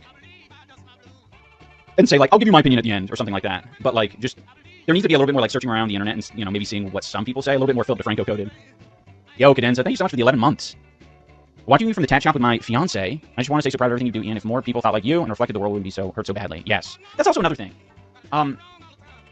Like, I think about I just feel like, I don't know, we do the same thing and we get so focused on reacting the same way and being, like, so steadfast. I think being able to admit fault is a good thing, because we aren't always right, and I do think it makes you way more, especially if there's some pressure to do it, and breaking free from that pressure, I think is important. We've been, like, I'm not happy with the Ethan Klein lawsuits at all, but I would hope, that this situation and walking away from it and realizing, hey, that's another thing I don't need to, litigate online or worry about, like, public perception over, would transfer to the other lawsuits or decision to sue people in the future. That would be a nice thing, because I don't think anyone needs it, I don't think it's good for Ethan to do the lawsuits. I don't think he's protecting himself. I think ultimately he wants people to, if I had to speculate, I think that he just wants to be heard and validated in his experience online and offline. And, number one of the easiest ways to get that is, like, family and friends. But if you want more of a neutral third party and actually professionally reflect, therapy is a great tool. But that would just be probably the start of something like that. Yeah, I just don't think the situation is improving over there. And, I want everyone to get healthier and feel better. And I hope that for Ethan, he gets healthier and feels better. And I don't know if there is a way to communicate that specifically without it sounding like I'm on my high horse, because I feel like that is a natural, like, reactive response to maybe fans of his or him himself, or the crew, is to say, like, oh yeah, you think you know what's going on in my life, you have no idea. And it's like, what the heck? I genuinely just want people to be at peace. And it doesn't feel like, continuing to make content about other people is necessarily, indicative of feeling like you have control and that you are at peace. Thank you so much, Burrito Burglar. Really appreciate finding this space. My high school boyfriend and his buddies exposed me to you back in the day. It's been really cool seeing you evolve and mature. You still maintain your same style of humor. It's inspiring to think maybe those guys have grown and changed too. Yeah, I hope so. It's crazy how normal it can feel to be very mentally unwell. We get lulled into it, dude. You're a frog in boiling water. Like, I felt that. Like, none of these things are unique, right? Everyone experiences it. Like, you do not want to be the frog in boiling water, where the boiling water is your, like, it's a lot of things, right? Like, it's, it's your emotional state. It's the ability to check in with yourself. It's hate. It's, yeah, it's family and friends. They're part of the boiling water, right? Because if you surround yourself with people who think a certain way, like, you are, like, it's so hard to break out of that, dude. Your family's that way, your friends are that way, you almost need to just run away for good. Like I've experienced it a little bit with family, where when you go back, when you've been separate for long enough and you go back, you realize how you were lulled into this way of thinking about things. And in some cases, it is just like family dynamics, where you fulfill a certain role because you feel like you need to either keep the peace or whatever it is. And it sucks. What do you disagree with specifically, Penniless Duck? Literally didn't become normal just a person by moving out of the suburbs. Oh, until moving out of the suburbs. Yeah, it's hard, man. It's a trauma response. Honestly, I think that the great thing about working normal jobs with coworkers, you really are forced to be around a variety of perspectives on the daily. Totally. Once I hit 30, the only thing I wanted in life was peace, and that came after a lot of therapy and seeing a lot of people in pain too, and wanting everyone to have peace is like the most adult normal thing ever. Like, we live in crazy town. I know. You seem to act way less online than everyone else involved in these types of things, and I wonder if any of those others notice that. I don't think they do. Because to be honest, there is like this, I don't know, there's just like no way of doing it online, right? Like, if you, like, honestly, the most grass-touching behavior that you can do is never go online. And there's also this conflict of interest a little bit where, like, if you then go online and you post pictures or illustrate that you're out and about, you know, either interacting in the world, that still is just like, I don't know, it's a little bit of a, to me it reads as like disingenuous or fake. I thought it was crazy that Charlie's making a big deal about not being online that much. Yeah, I mean, I think he's probably online a fair bit, but it's probably a mixed bag, right? Like, he probably has, like anyone, friends and people to interact with and do things. But it upset me a little bit, or made me feel bad for Charlie that he was so hurt by, like, Mike from PA sounding off. And I'm like, that's... You're not gonna, like, Charlie, you're not gonna be liked by everyone. like everyone, like, you're gonna get complaints from Mike PA for probably most of the moves that you make. And that isn't a shocker. Like, Mike from PA, like, we get it. Like, he's gonna be hard on you. He's gonna, you know... And they're very political people over there, right? Like, they like strong statements. They don't like people being wishy-washy, you know? And you have to accept that fact. Like, you have millions of viewers. You have order of magnitude higher viewers than, you know, Mike from PA. Don't feel so bad that that he's frustrated in the audience. This guy. You gotta be okay with hate online. That was a strange experience, is watching Critical just sort of play the Mike from PA clips. I'm like, yeah, dude, this is Mike. You're not gonna win them over. Yo, this and that. Good to see you. A lot of disabled people are chronically online because it's our main way to engage with the world and stay up to date on things. Some of the best organizers I've met are disabled and do most of their advocacy online. Now, that makes a lot of sense, comrade. Yeah, and it is good. I mean, what are you going to do? I imagine a lot of people who are forced to be online in that way to, you know, especially if you don't have, in America, the lack of, like, public infrastructure to, like, help people, you know, like, in our neighborhood, there are literal stops where you can text the service if you're disabled, like the city, to just get picked up on like a bus and go to where you need to go. So it is almost like an Uber type of thing, I want to say. So that's helpful, you know. It's harder to do, though, I think, in places in the U.S. where you really don't have, you know, there's some really rural areas and you're just kind of, your advocacy, you interacting with people is all going to be online. Hey, Nadia. Fisherman's fan says, sounds woke. It is a little bit woke to provide assistance to people who are disabled. It is a little woke. I don't know why Charlie makes videos on controversial topics when he doesn't want to rock the boat or upset even 1%. Interesting. 1% of his fan base. I think it's the same reason that a lot of people are involved in a lot of the drama online. I think they deeply care.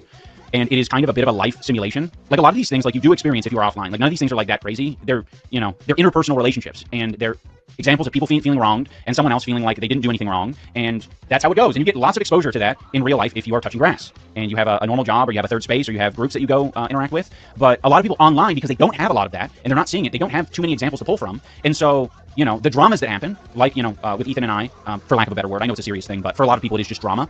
They're able to look at the situation and make a decision about whether or not it is a right or wrong thing. Who's in the right, who's in the wrong, and sort of, like, piece it together for themselves. And I think Charlie's interested in that sort of stuff because he cares. I think Charlie cares. I think a lot of the slop tubers, they do care, but they're trying to do it from a perspective of audience capture and, like, maintaining their either anonymity or their, like, track record online. And the longer all of these slop tubers stay online, the longer their track record is, like, exposed to the public, and it makes it harder, you know? It makes it harder. As a Palestinian, it is devastating how much these issues are treated as personal drama and not connected to real-world stakes. It's true, yeah. The only way you could have hit him is by not paying attention. Yeah, he's in the road to peak America. I'm genuinely impressed with how much you've changed and grown, Ian. You're a real example of self-reflection and accountability. Proud of you. Thank you, cite your sources. Penguin's account functions mostly as a news source for me for ongoings in the online space. Yeah, it makes sense. And you know, I think even someone like Mike from PA, like, I think that would be pretty easy to convince him that for a lot of people that's why they're watching. You know, they don't even necessarily want to be given an opinion, as maybe some people would frame it. Like, I'm opinionless. Tell me what the thing is.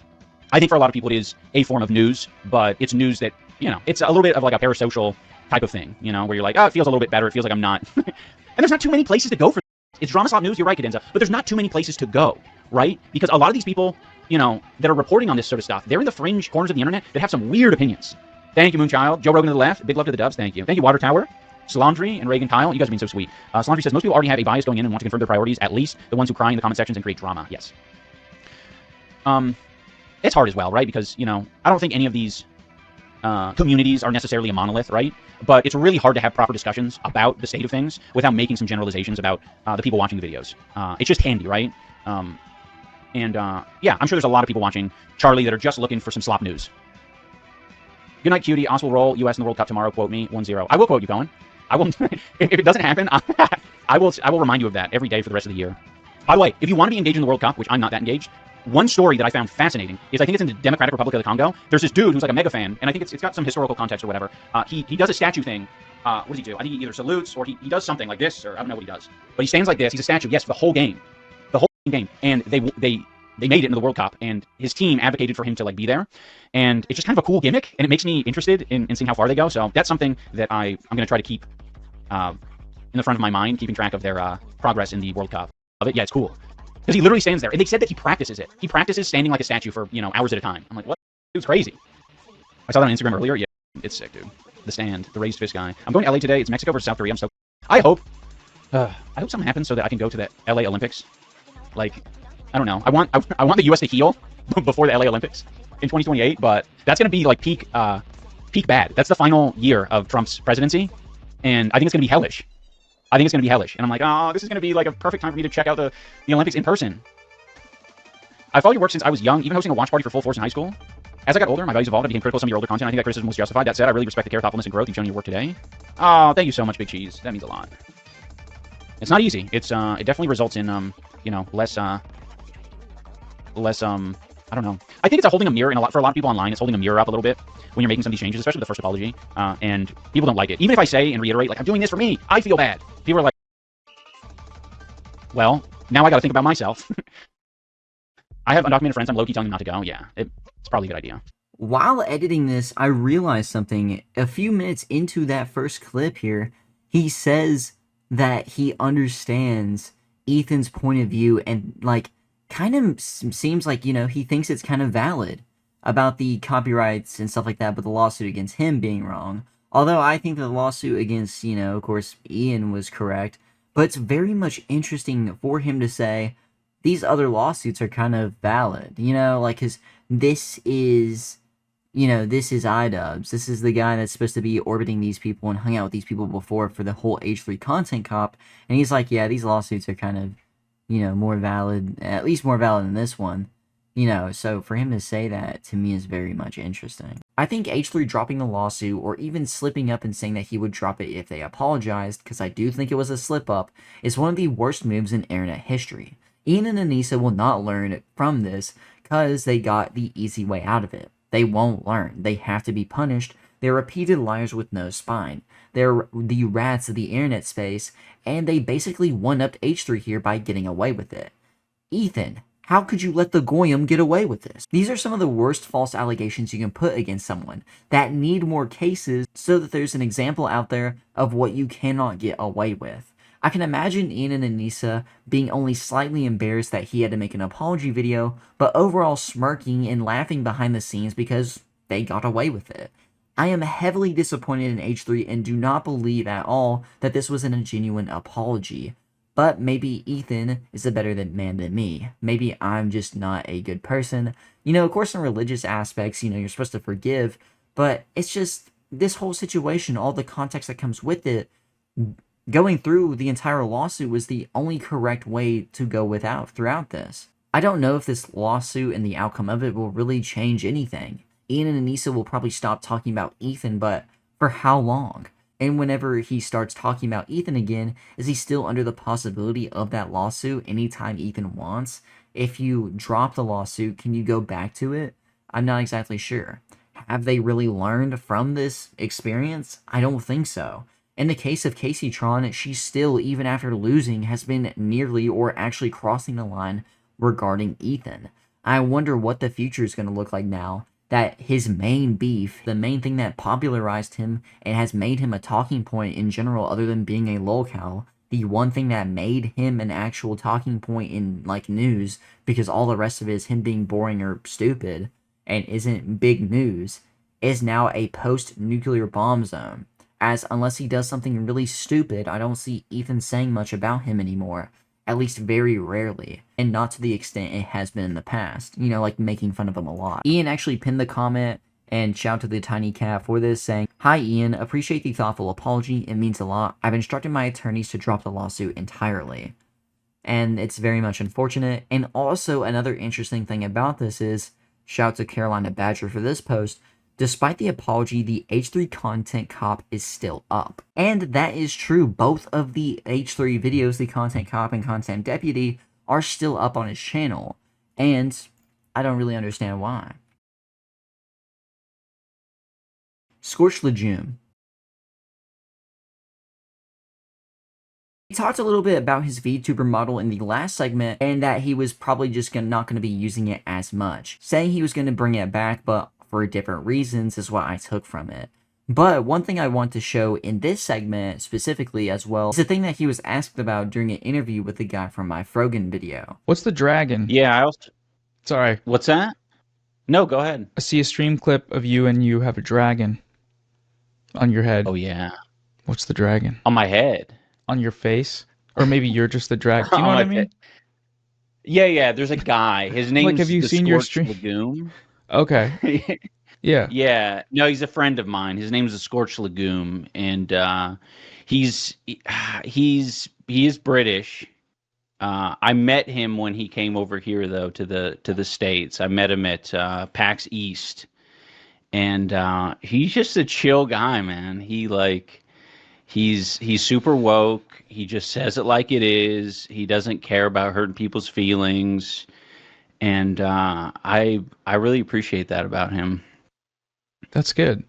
That's good to have somebody on stream to like let that part of him loose, you know? Yeah. I think he saw, what I was doing on stream. He's like, dude, do it like this. But,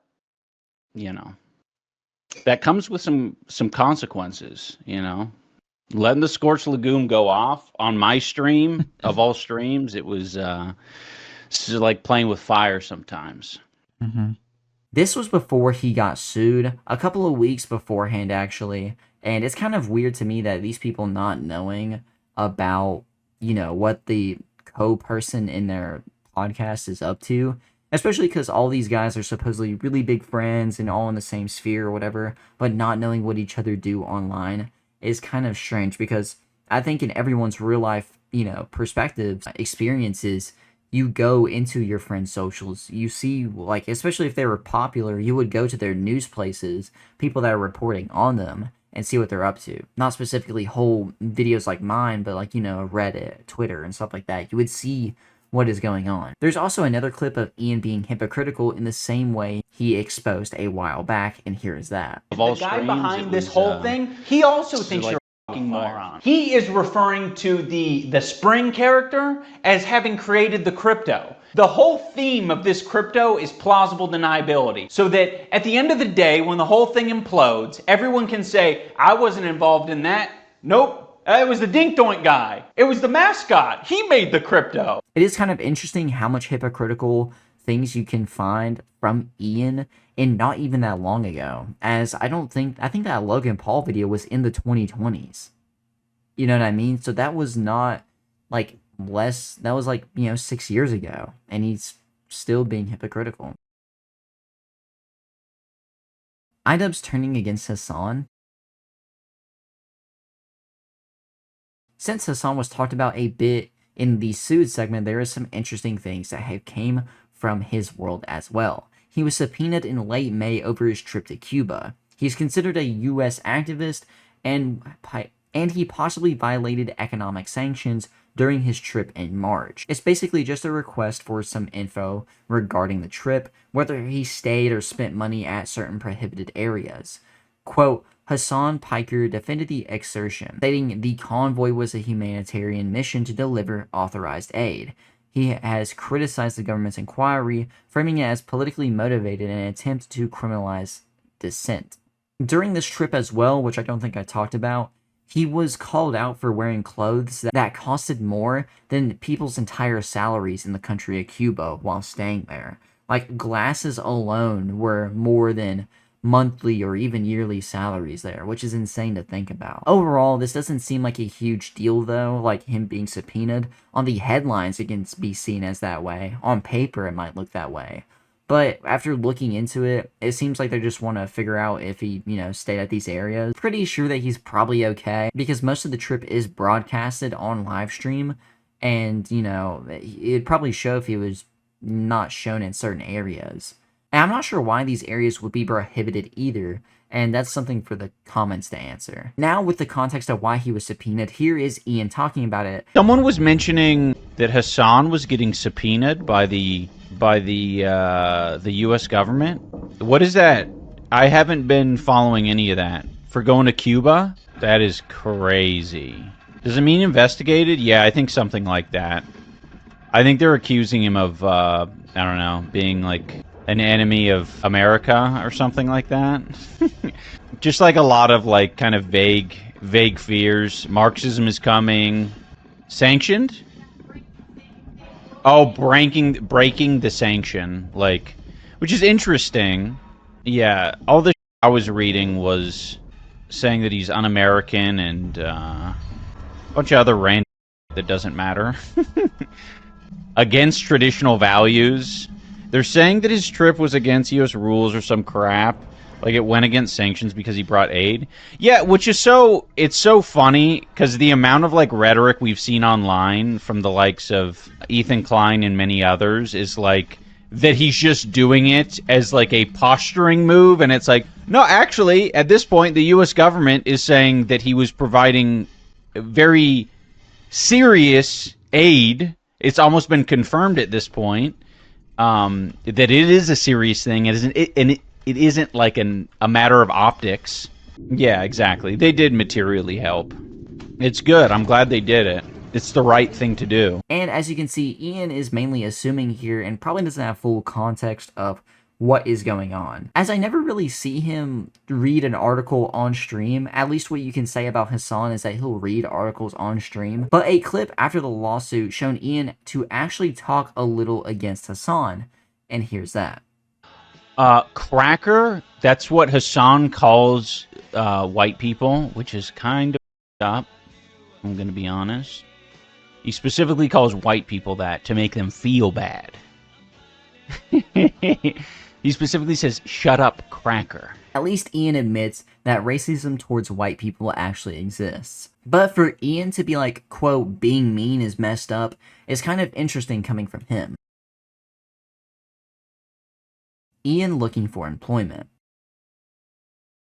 Ian admitted during the interview that was shown in one of the previous sections that I have been talking about or referencing that he was actually streaming frequently to avoid getting a job. Here's that clip. You got sort of laser eyes on you, it seems like.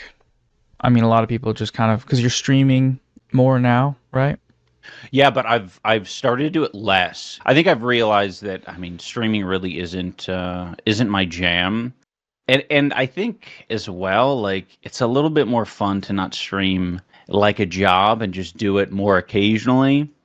A couple days a week has made me feel so much better. Before I was like, all right, if I'm going to do this, I got to do it like a regular job. I got to do this 5 days a week, man. But that made me hate it. So just tiring? Yeah, well, just because I did this in the first place so I can avoid having a regular job, and so I don't have a schedule and I can work when I want. So I kind of, maybe I thought like, oh, maybe more of a routine will be better for me. It was not better for me. It made me hate it.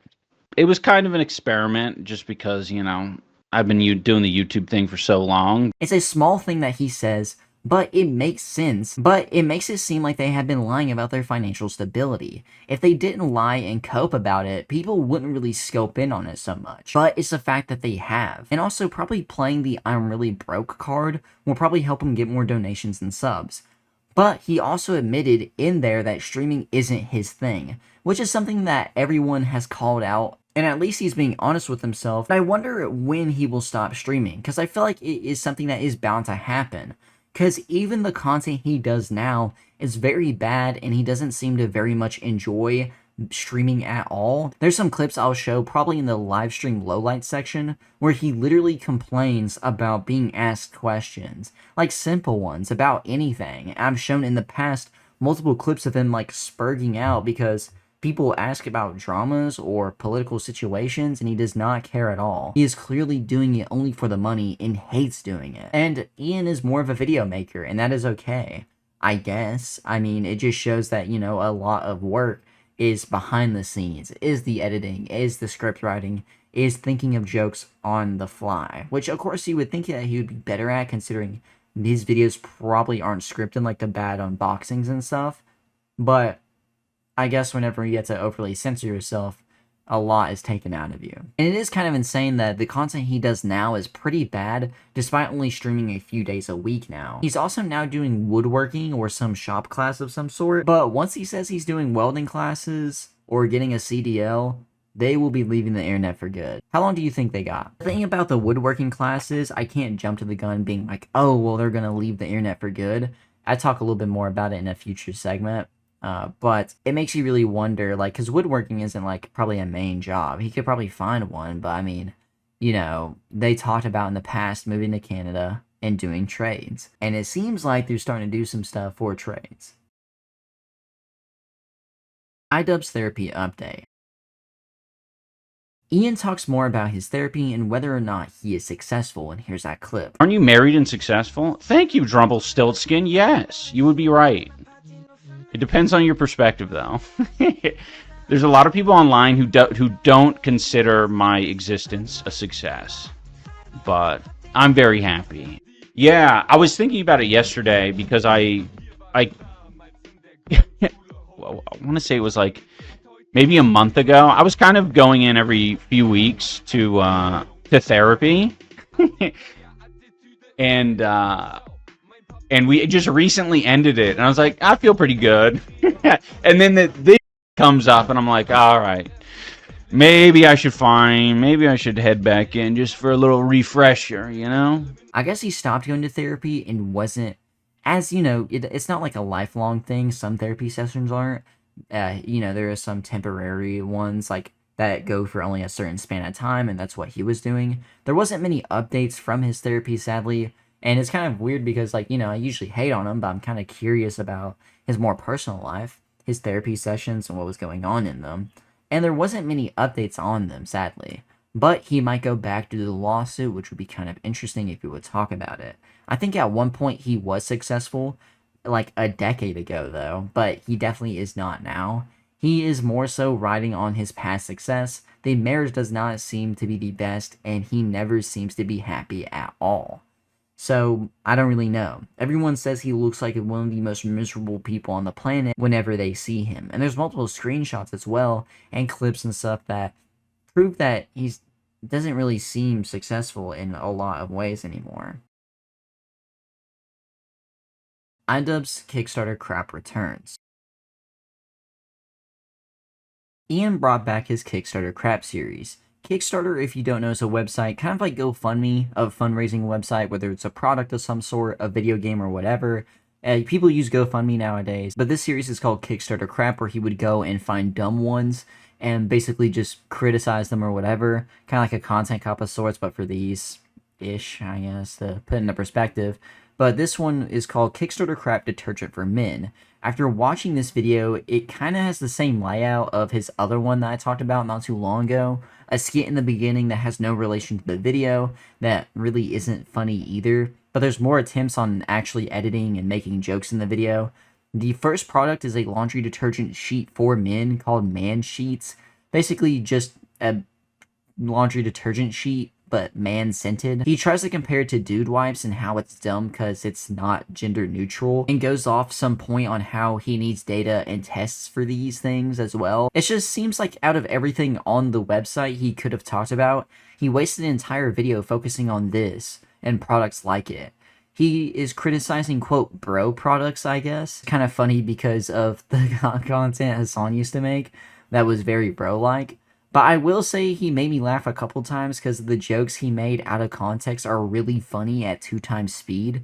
But the video overall is boring and the topic doesn't have to be the most serious. But he is just going after, you know, laundry detergent sheets for men. The other product that he reviewed in this as well is, or just talked about because he didn't actually buy it, is called Cheek Sheets. A product you wear while you're out. You basically put a wipe in your butt crack, and that's the product. It's supposed to help with butt sweat and stuff like that. Although I think these products are helpful to some people, there is probably already a product already out there like this. Ian says he's never dealt with this issue, so he doesn't understand why it's a big deal. So I don't really understand why this is a talking point, because I mean, like, maybe some people have this issue, I don't really know. But he ends the video saying that he's going to be doing more of these videos in the future.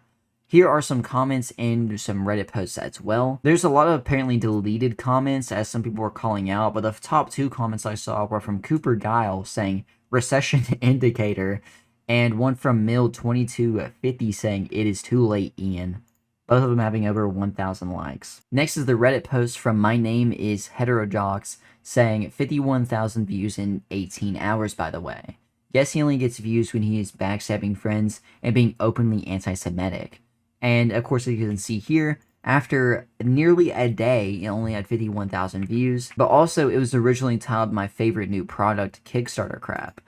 And you can see the original thumbnail, I guess. Which, there's also a whole, like, feature on YouTube, if you don't know, where YouTubers can test out multiple different titles and thumbnails now. So maybe he was using this as well and people were just getting different ones. But after 2 days, he got 77,000 views. He also lost 10,000 subscribers at this time as well. And keep in mind, this is a popular series he used to do that now is just overall hurting him. That doesn't do as good as it would have if he didn't get into all these dramas and such. And also, you know, he lost more subscribers because people are probably getting notifications or seeing this pop up and they're like, well, I'm still subbed to you, and then unsubscribing. Next is by beautiful_yam5440 saying, iDubbbz has commission links in his latest Kickstarter Crap video. Might be new. After saying we might be stupid because of products like, quote, dude wipes existing, Ian has added a Walmart commission links to buy dude wipes in his video. He also links to various detergent products, which to me is very interesting. I don't know, like, I've never used this feature before. I've never went and looked for it. I feel like it would be automated, but it literally says product picks by iDubbbz. Creator earns commission from these. And to me, it's very interesting that if he really did turn this on, it's very much hypocritical because he's putting Dude Wipe 2-packs on there and stuff like that. And laundry detergents as well. But mainly Dude Wipes being on there is kind of like the more hypocritical part. The other ones are probably not as like dude-ish, you know what I mean? They're just like regular liquid detergents. But he also uses the pods, so why is he putting the liquid detergents there? Shouldn't he be using the pods or whatever? This was something I talked about on Twitter with some people. I've never seen this before. I don't know if I thought this might be automated, but I'm guessing this is put on there on purpose. It's kind of interesting that YouTube has this feature, but still, I kind of wish I would turn it on. And before I end this segment off, I also want to show this one clip of Ian talking about his video that was, quote, most positively received. And here it is. What's been the most positively received or maybe effective in translating that? Like people saying, oh, this really changed my mind or interested me in your last, like, I don't know, few years of videos? A few years of videos. It's hard because I've taken a lot. I really haven't been very, I haven't really obscured the idea too much. The idea that I'm arguing has been very like, this is the thesis statement for what I believe kind of thing. And but I think one of them that was good that I think had a fairly decent reception was my video about Iman Khalif, the female boxer out of North African country. I forget. Algeria. I think Algeria. And basically there was just so many, ignorant people out there claiming that she was a man, and they have no idea what like the history of the Olympics and gender testing has been about. But I realized that through my research, there's like so much. Like the Olympics have been through this so many times, and there's so many women who've got completely owned through the process of gender testing. And so all of the things leading up to this, they weren't. It's basically the video sort of served to just tell people like, you do not know what the history behind this, the history of whether it be intersex people, whether it be women with certain conditions or any of this. You have not considered any of that. So just have some faith that the Olympic Committee and other people have done their due diligence, and it's also not that big of a deal. I don't think anyone really remembers that video. I honestly forgot about it. I don't think it was really ever received well, as nothing Ian has done for a long time has really been received well. I don't know why he would specifically remember this video out of all of his recent ones. I think it's very interesting that he chose that one. And maybe it was just a performative move to say that video, which I very much think that was the case, because if anything, maybe his video on H3 would be the more positively reviewed one by some, because there's a group of people out there that hate H3, of course. So I don't really know. What do you all think? Like the most positively reviewed video? Because none of them have really been doing well. The only ones that have done well are the ones on H3. I think maybe if I look back and I think of it myself, it would either be, of course, the H3 one because of the hate against him. But other than that, wouldn't it be like the bat unboxing or the AI box video or whatever that he made? Like one of the times that he returned a series, people being like, this one actually wasn't that bad. It was the only time, but there'd be like a couple comments out of the flood of hate. I actually wonder if Ian would be able to slowly come back because of doing videos like these and being less political. I think that, because this is a conversation that people have brought up before, is can Ian come back? How would he be able to? I think that the one way he'd be able to come back is to quit streaming, be less political, and have to continue making older videos like Content Cops but on more valid subjects that aren't political or against, your old friends. Videos that are actually really funny, videos that actually have effort in them, and of course stuff like bad unboxing and Kickstarter craps and stuff like that, which of course is what any casual fan would say, but it's probably the literal only way because any content outside of that isn't really funny. The last video that I thought was interesting was my abusive robot stepdad or whatever, and that was like forever ago though. And I don't even remember, like I'd have to rewatch it to see if it was as good as I remember, but it probably wasn't. I know that people say that all the time and it seems corny, but I think that's legit the only way he can come back. I'm still waiting on that bad unboxing video, by the way, that he said he was making. Anisa is a bad friend. Anisa has posted some on her socials recently during this entire time of being sued and stuff, both on Instagram stories and on tweets as well. There's one old clip I'll show here talking about their relationship. Hello, didn't realize you streamed. Yes, I actually was a streamer before meeting my partner, and there was one point I was, not when I met Ian, when I was in the height of my streaming career, Ian was a baby YouTuber. Fun fact. I was a very relevant streamer when Ian was a very irrelevant YouTuber, and then we switched. I became a very irrelevant streamer, and Ian became an extremely relevant YouTuber, so kind of funny. But yeah, I've streamed forever, maybe like 8 years now, something crazy like that. I think it's 8 years. Whoa, what did I do? I like muted myself. Hold on. Oh, how the turns table. Yeah. I really only know Anisa as a fan of iDubbbz, and that's how she got to dating Ian. She claims to at one point to have been a relevant streamer.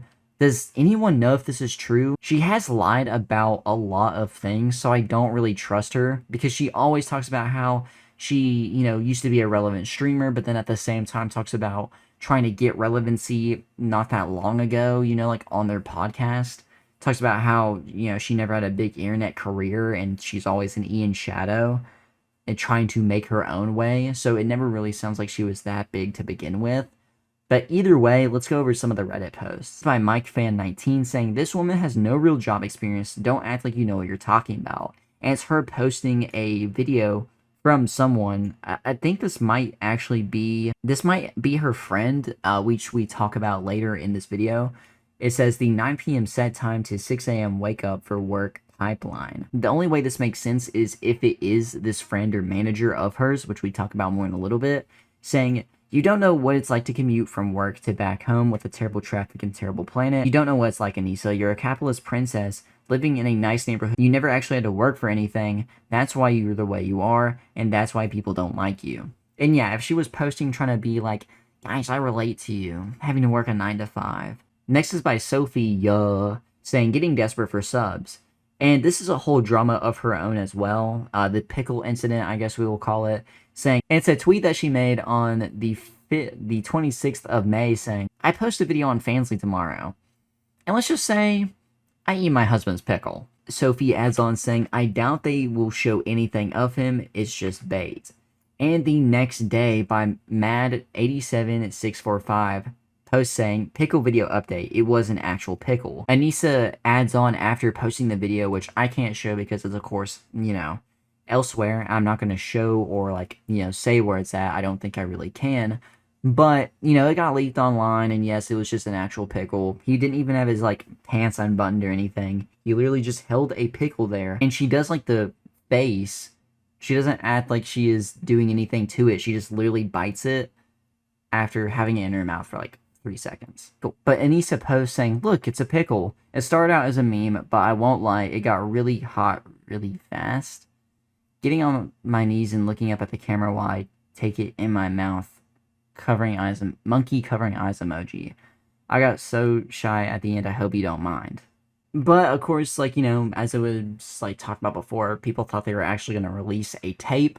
This was talked about a little bit within the community. I don't know if it got out elsewhere.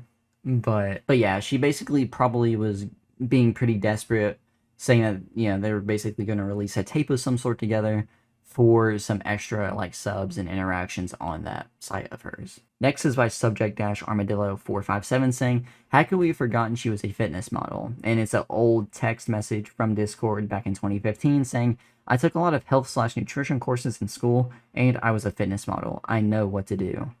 And this person adds on saying, of course she understands nutrition, guys. We all were wrong. It's crazy that she had enough orbiters falling all over for her long enough that she felt comfortable lying about everything continuously, knowing they wouldn't question anything. Now we reap the benefits in hindsight. It is kind of insane how much she lies. Also, like, where's the proof of some of this? Like, you can't really show proof unless you show, like, your transcripts from school. And also, what school? Was it, like, high school? Was it college? Did she go to college? I don't think she did. And she said that she was a fitness model, but where's, like, the proof? I feel like she would post it, you know what I mean? There would be posts out there of it. Tony Abstract says, I never heard too much about this, and it's, I don't know what this site is. I think it might be Tumblr or something. Saying before iDubbbz bet Anisa, he used his fans as personal dating pool. It's not a crime, of course. All the girls who came out are legal. It's just weird. And some people said maybe he really wasn't a virgin. This, of course, is possible, and this is, like, one thing that a lot of people, you know, say not to do is date your fans. There's been a lot of, like, stuff happen because of that. It's kind of a rule nowadays, but I don't know if it really was back then. And this was, like, old. Like, this was a while back. It says 2020, but this has to be a lot older. Like, the post that this person is showing that, oh, back when I dated iDubbbz or something, I don't know. Most_sale5576 says, is Anisa using his Instagram account, showing that he liked a picture of what looks to be two dudes. I didn't know if the one on the left's a girl or not. But it shows two dudes being revealing, thirst trapping. I don't know. I'm very curious if this is real or fake now after I've seen that. But yeah, if he's actually liking thirst traps of other dudes, that's kind of insane. But it's kind of known that, you know, sometimes a couple will, or like married people will have like one, you know, be on the other's account for them and stuff. But to like this post is kind of crazy. Mad87645 says, Anisa's lizard poops on her literally. This was a really gross moment that did happen not that long ago. They have a lizard and it did poop on her on stream. Very gross. I don't want to think about it anymore. Chip Kip Ling says, she's happy, unbothered, barely online, which is another thing that people have been commenting on because she says this a lot. She says, I'm feeling so unbelievably at peace as of late. Things are settling down. The recent online stuff has been a nice change of pace, which I think she's talking about the, like, denims case or whatever, but still she says this a lot. She's like, oh, I'm at peace, I'm such at peace, I'm barely online, and then like we'll come back online immediately to tweet something or to argue with people from Kino Casino or whatever it may be, you know what I mean? So it's just people have been making fun of this. Now we'll get on to the friend, which I think is the manager like I talked about earlier, and this is tweets from Felted Imp, who originally called this out, saying, so apparently the girl Anisa was chilling with in LA is her longtime OF photographic / manager / orbiter.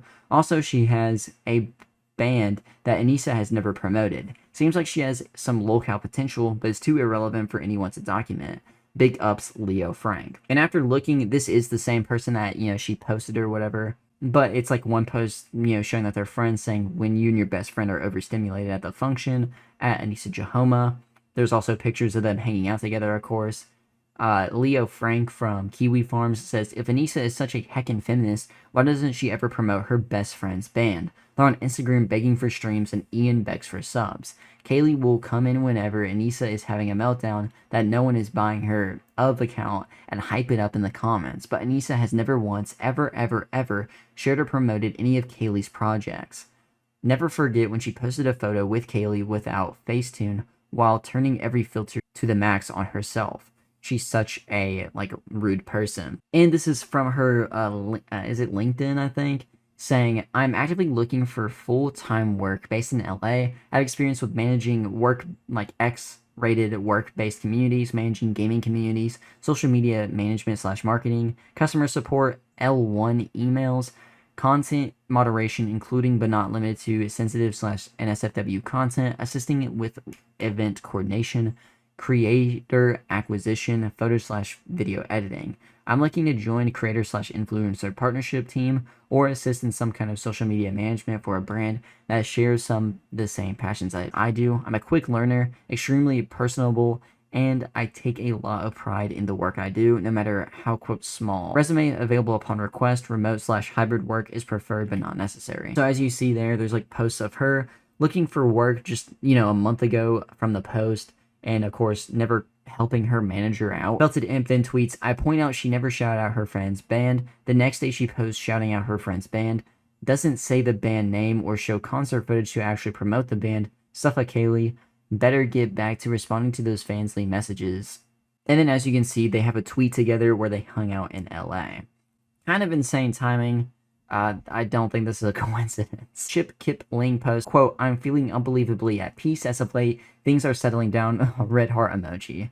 And it's just another tweet from Anisa after some guy named Mike and Dippy tweets saying the quote commentary community will eagerly support legal harassment if it means setting fair use precedent that will inevitably lead to the destruction of their own careers. Anisa says, the truth is, it's not because of any other reason than hating on me and Ian has gotten them consistent money and attention for years. Are they talking about Ethan? Or the commentary community? I just don't understand. Like, this seemed like, I don't know. Maybe she didn't read the full tweet again. But this doesn't seem exactly irrelevant. They take advantage of my husband's kindness. Okay. Knowing they can hate farm him with little consequence. This is the first time we are watching them attempt to walk a very narrow tightrope appeasing their audience, which is now naturally going to split over this. What are they talking about? Chip adds on saying, she seriously thinks a difference of opinion about them being sued is going to shatter the commentary community. I don't think the commentary community was really ever split about this. I think that they were like, I don't know, I think everyone had like the same opinion as I have. I don't really know. I haven't really focused or watched anyone. So, F202 says, my chest is starting to hurt from how stupid she is.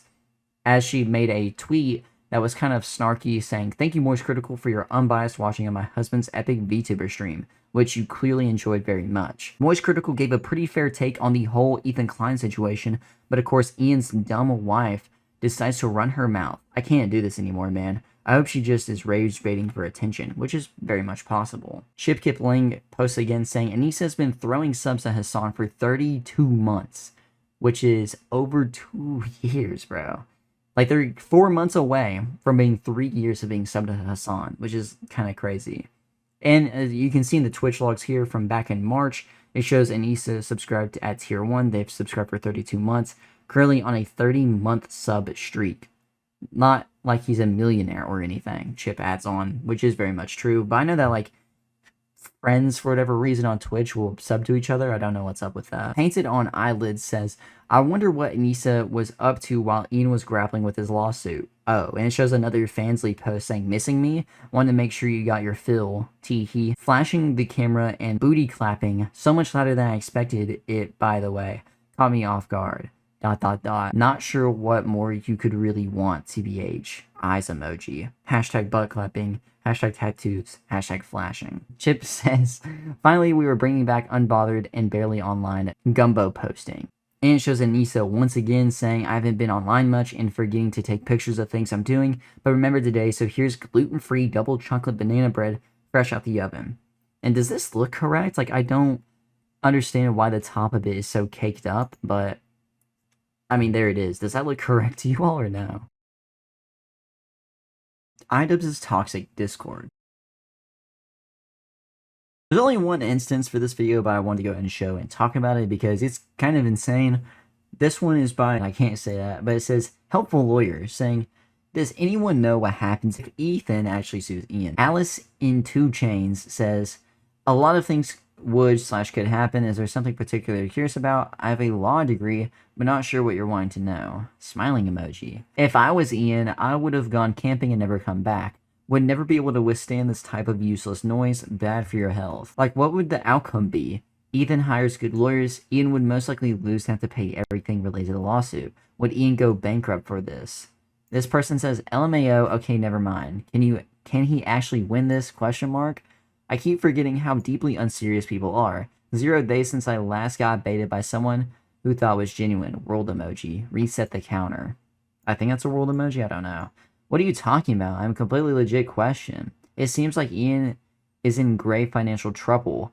If Ethan sues him, it could ruin him. Bro asking hypothetical outcome of a complaint that hasn't been filed. Knows nothing about how the law works and yet is obsessed with Ian's financial situation. Trolls used to be way smoother.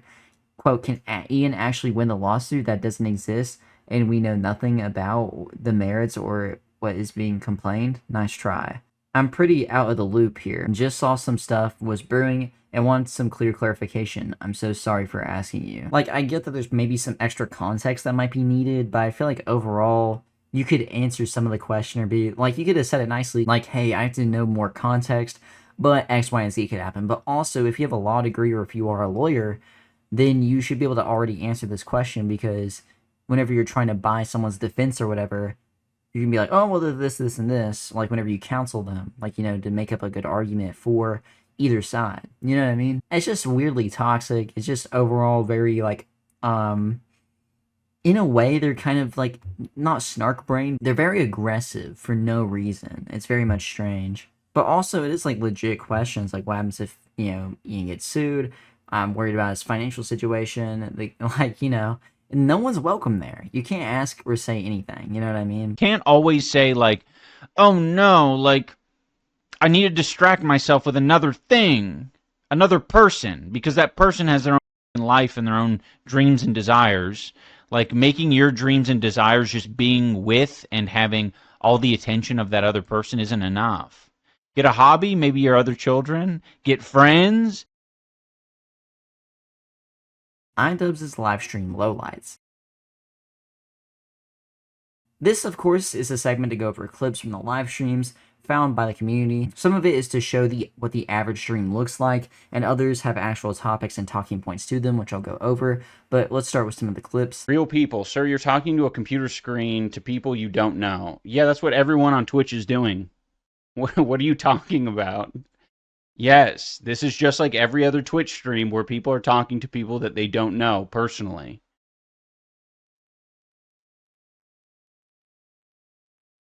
There's a lot of places you can be. You're choosing to be here. That's your choice. I had a mouth biopsy, and damn, it was difficult. Was feeling the scalpel. Oh, dude. Yeah, that ain't good.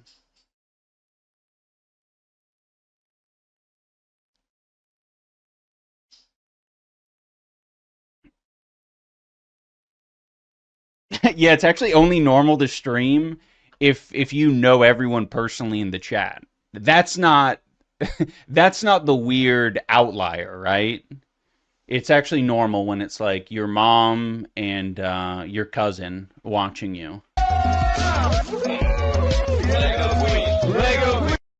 This is scary. I feel icky. Oh yeah, absolutely. Well, I don't think like this is like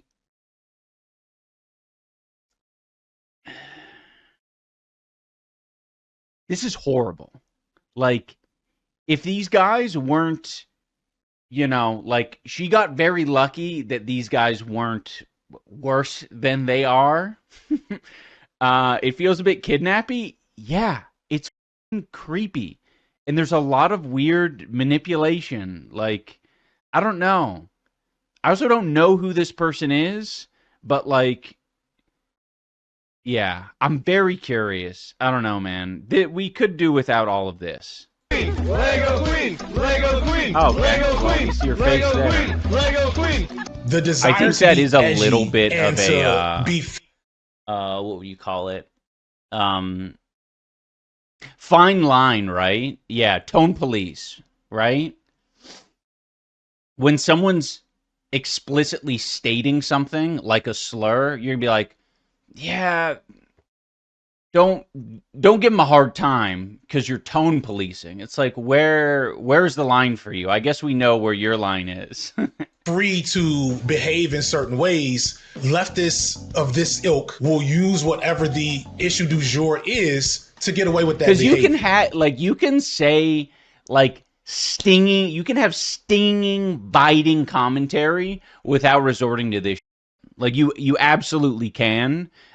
You're just untalented and don't know what you're doing if you resort to, because you don't think it's possible. People say the same point about slurs all the time. There's a clip that recently came out that people didn't like, where he talks about being gifted something from a fan at some, like, con of some sort, and he ends up selling it on eBay later. Here's that. I remember, like, selling something on eBay at one point.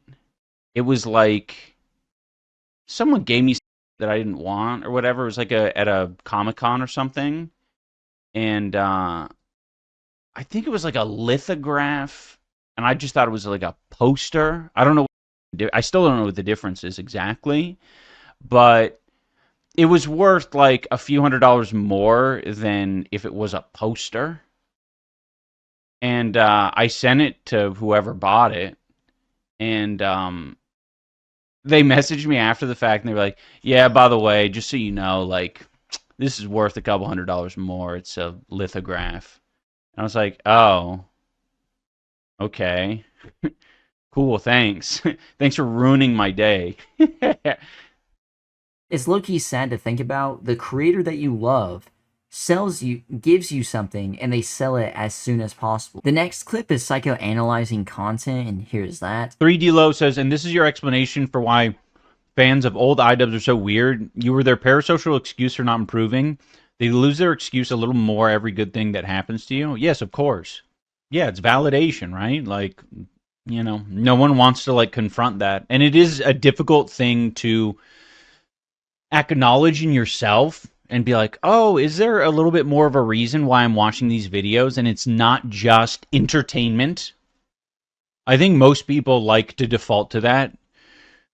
The videos just aren't entertaining anymore. It's like, what makes them entertaining, though? Here's the hard truth, okay? Oh, the hard truth. The hard truth to all the weirdos that are on, like, those snark Reddits and stuff.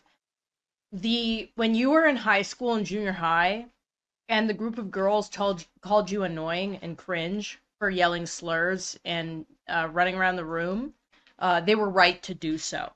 You weren't funny. You weren't cool. You were being annoying and cringe.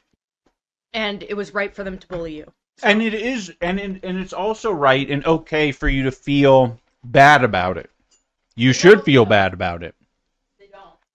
But it doesn't mean you have to, like, no one's asking you to do a YouTube apology. It's more just about acknowledging it and moving on. Changing your behavior also helps. It's kind of a key factor in all of that. I watch some of these clips and don't even know what to say half the time. I get confused as to what's going on. I don't know if I, like, zone out or what. I think it's literally so stupid. I think what I'm watching is so dumb that it's truly brain-rotting content. Because I'm watching these clips, you know, with a bit of context, you know, attached to them. I'm just like, what is being talked about? It's a bunch of random nonsense, and it just proves that he's probably more, like, medicated and just mindlessly rambling than we think. Ian, a YouTuber that has, you know, made videos in the past, knows what makes videos good and bad, so I don't know why he's just trying to bait people. But the next clip is kind of crazy, and I think it is actually against Twitch terms of service, and here's it. Could be. Yeah, I don't think they fit either. I mean, she needs to slam into a wall, man. Like, it's like, because truthfully, you know what she likes. It's rice. Another thing about this clip is that it ages really poorly whenever, I think it was literally last episode or an episode or two ago, where he was, like, trying to not understand why something was so serious to someone, like why someone was so excited or so passionate about something, where he was like, it's not that serious. And then he goes on to react to 90 Day Fiancé and get really, like, amped up and say something like this. And also, he cares so much that he makes these charts and all this other stuff. There's clips I don't show, of course. I don't show every single clip I see because some of them are, like, legit really boring and weird. I should have had one up for this example, but he literally has, like, a whole chart explaining, like, rating these characters on these shows and stuff like that. And it's like, it's still boring, but, like, as someone that tried to say it's not that serious about someone else's interest, he's, like, you know, says this and goes to these full extents for 90 Day Fiancé, you know what I mean? But also at the same time, I kind of want to respect it because, you know, it's just kind of like the old example of, like, nostalgia, cable TV, and for someone to be excited about it and have some emphasis on it is respectable in a way, to be honest. But it's just kind of like, that seemed like it was kind of against terms of service, and on to the rest of it. He got way too into 90 Day Fiancé. Some of the clips are going to be of him reacting to it, and here's that. So she necessarily, to exist in his environment in the way that she wants to, which is clean, she has to do the cleaning of all these things. So he paints it as if she enjoys the cleaning. She doesn't enjoy the cleaning. She has to do it because it's filthy and it's not going to clean itself. He's not going to clean himself to her standards. I'm sure he meets his own standards. She falls back on it. We haven't seen the other side of it. No one's mentioned therapy, which is like pretty crucial, I think, for her. Because you can know that you have OCD, but also not have any like real good concept of how to overcome it and move on with your relationship. There's other things aside from your OCD that still need your attention. Yeah, an explanation is not a justification. True. It's just rough, man. They both need help. They both need help. I think the British guy could also use a good bit of therapy. I think we all can. And, you know, he would become a lot more effective with his communication and clearly lay out what the issue is. And maybe discover more things about himself. Because maybe it is true that he fell in love with her quirkiness, and he really needs to find out who she is. I need a lore dump on the stinky penis thing. Okay, with the stinky penis thing... I don't like his penis, a bad smell. The stinky penis thing is basically... One of the critical things that he mentioned at the beginning, in terms of like what made her special, was that she washed his body one of the first times they met in person. That's a Stream Deck button, yes. There's a fourth wall break where it actually shows that he is not in a basement. You're saying you haven't been streaming from the basement? You are so cute, Scully.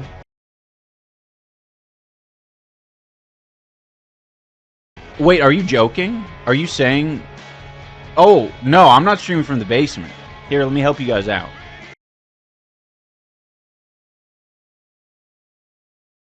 That's a window right there.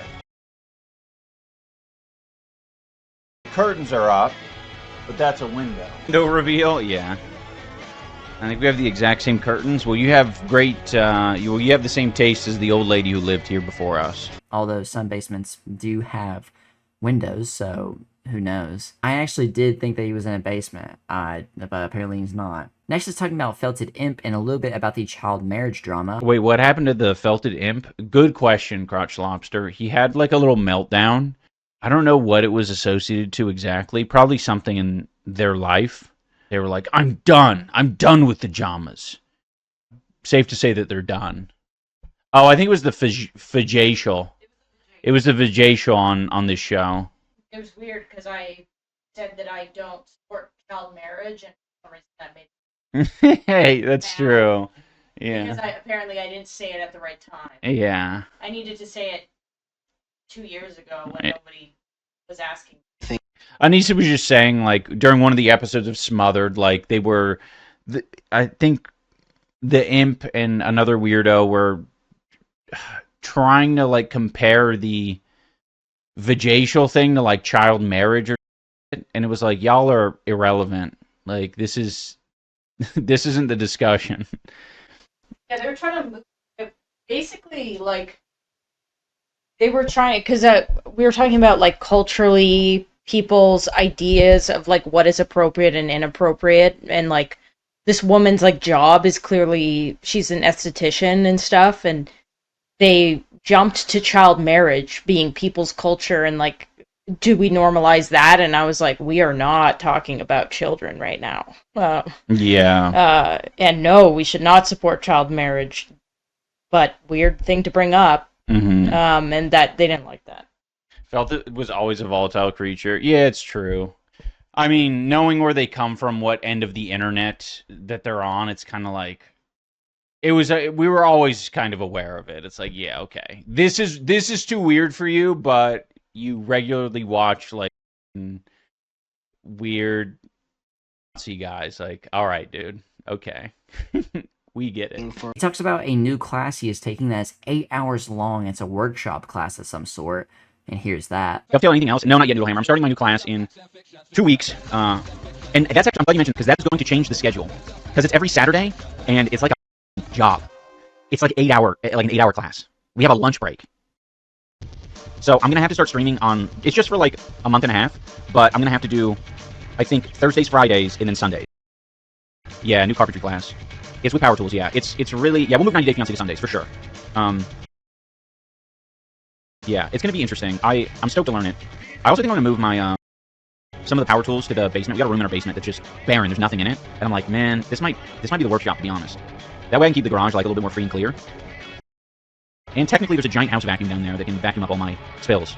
Some people say that CDL is next, which I could see that, or welding, like I talked about earlier, maybe HVAC. I don't know, just like they talked about before in the past, like getting trades and then leaving the internet. Ian then talks about how he hates where he lives, like specifically the weather. Here's that. Good morning, Noodlehammer. Good morning, Nada. Good morning, Dan likes snow. I don't like snow. Matter of fact, I hate snow. I remember growing up. You guys remember growing up? I remember growing up and being told by some of my elders, don't say hate. Don't say hate. That's such a strong word. I'm sorry, what do you think I am? A little soft little angel? I'm not a soft little angel. I have a lot of hate in my heart for inanimate things like snow. Canadian winters will make you hate snow, for real, for real. Yeah, that is true. It's just like, honestly, I don't think I'd feel that way if there was more of a, there was an actually a date, a firm date where the snow checked out and it was like, I'm not gonna come back, you know, up until this date, we're good. It's kind of insane that he chose somewhere to live that he would hate. Like, there was no, it seems like there was no prior thought to it of like, I get really depressed, I hate this type of weather, I don't want to live there, but I'll do it for you, I guess, is what he ended up doing. But there should have been some, like, neutral considerations.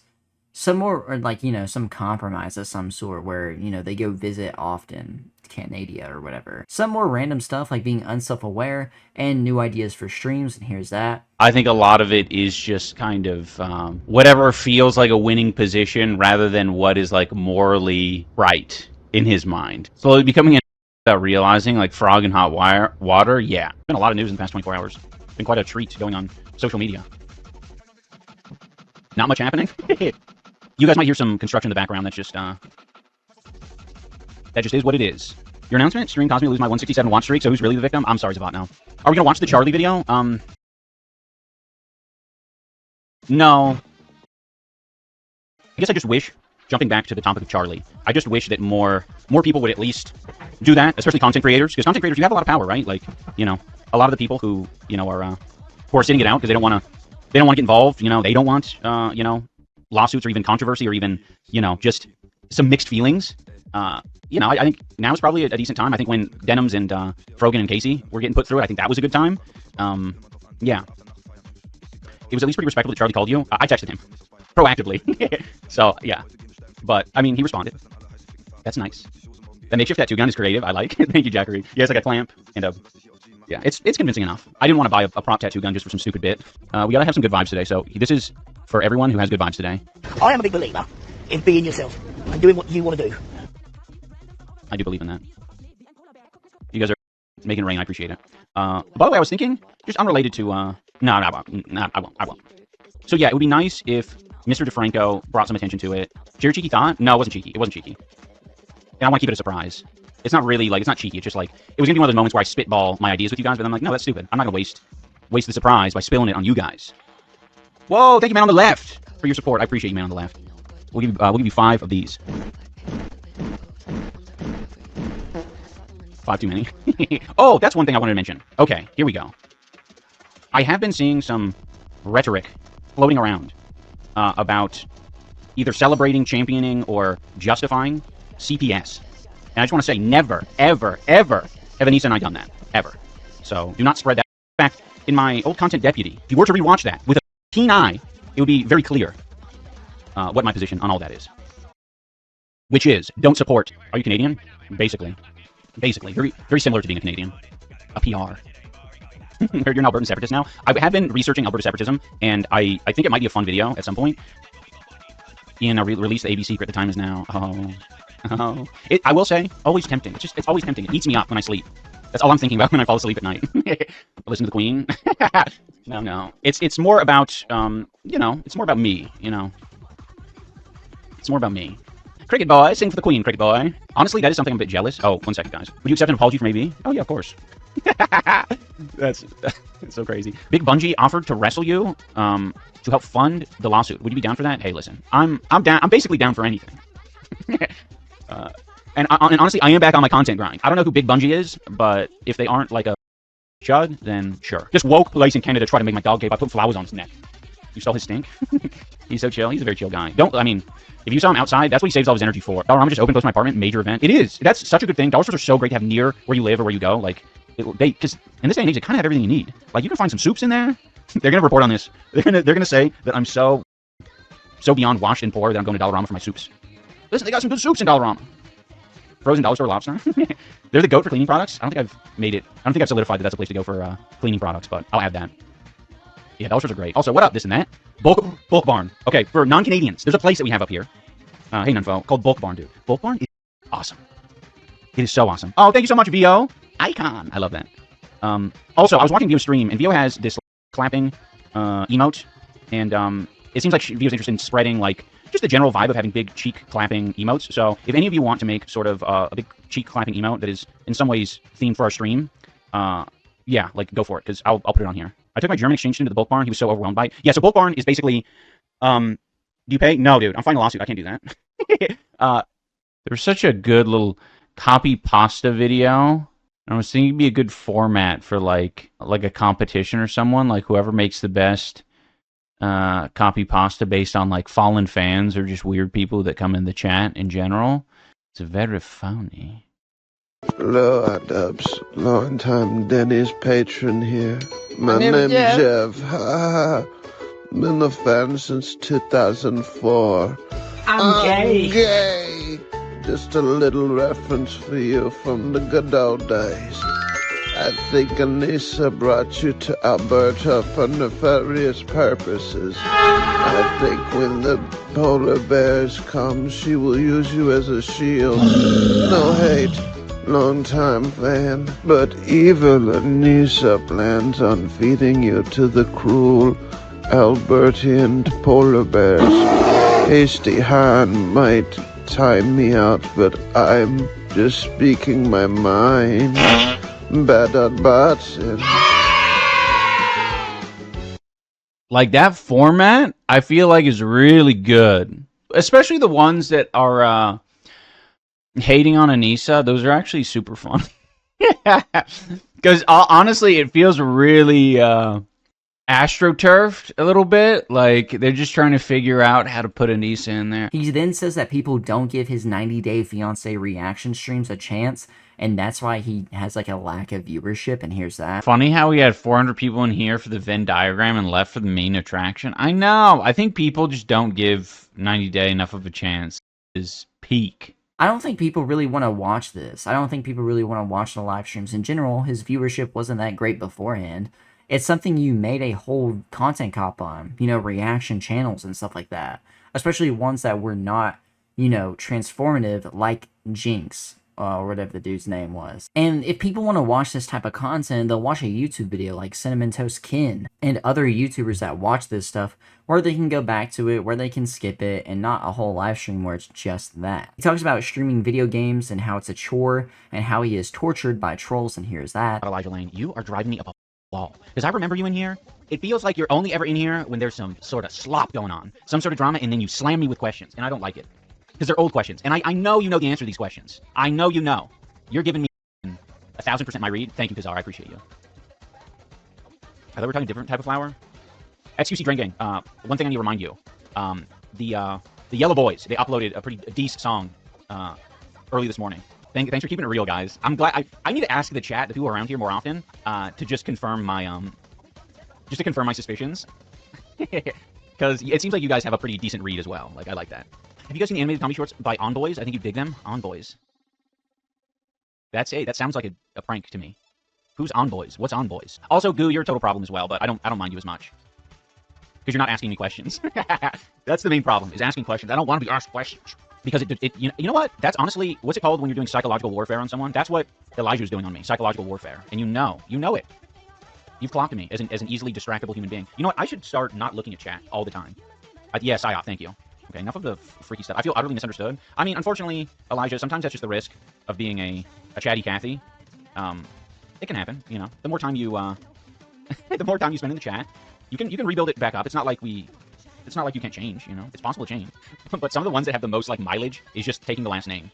I'll see that one everywhere. I didn't know this was like in the psyche of people that hardcore. You lost your balls for a while there? No, they're still lost, pal. Defining feature of whoever this person is. Goo, you're just gonna get modded for. You're gonna get auto modded for that. That wasn't the mods. It's not your fault. It's just the nature of the game. We can take Yoko Ono off of the banned words list. Juneteenth as well? Well, when is Juneteenth? Is it today? I mean, that's not a number. Juneteenth, is it? Wait, that would be sick. Wait, January, February, March, April, May, June. Juneteenth should be the 16th. That would be a good little Easter egg. Okay, it's the 19th? All right. I don't know if I like that as an Easter egg. Because if Juneteenth, I feel like it would make the most sense if it was, well, actually, yeah, the 16th. Because you add teenth to it, and then you take June as the 6th month, Juneteenth. That's smart. We should do that. We should rewrite history. Today's Juneteenth, 161 years ago, slavery officially ended. Is that what, because I feel like when I was growing up, no one had mentioned Juneteenth at all. Well, in my world. Man, Firebot's crazy. There's so many, Adam was showing me all these different things that you can do. You can have, like, essentially, like, random alerts pop up, like rare. You can have rarity of alerts. Kind of. Pseudo-rarity. I have over 250,000 to burn through. Oh, yeah. Well, I'm going to make it so that everything is, I'm going to try to make it so that everything is purchasable through channel points. Kind of like a freemium model. And if you're just popping through and you're a big spender, you can, you can drop some bits. If you're a big spender. Surely you need the I Can Smell the Freedom one. Yeah. I'm going to probably import a bunch of new ones, but I didn't have time last night. I was too caught up on the, on figuring out what the source of the squirrel files were. It was a relief, but it was also a massive waste of time. I couldn't get it out of my head. I'm like, oh, I've definitely broken the program. Okay, now I'm getting a lot of weird YouTube recommended. I don't like it. Are we watching today or just gaming? I think it's a good question. Gaming is a little bit of a chore. I vote watch. Gaming's a little bit of a chore. Let me see. I think I can game for a little bit, like an hour. If I don't, what's the word? Pussyfoot around and just like burn a bunch of time on the Erdls, then we can play a game for a little bit and then finish it up with watching. We should game, yeah. Okay, I'm not wasting time, okay? I'm doing this Erdl as an experiment. I'm not wasting time. Were the nards found? No, they weren't found. It's $1,500 or $1,400 reward. Someone said they were driving up PCH, but they weren't really there when I investigated it. Sloot? You think sloot's good? Sloot's a literal word. Is that...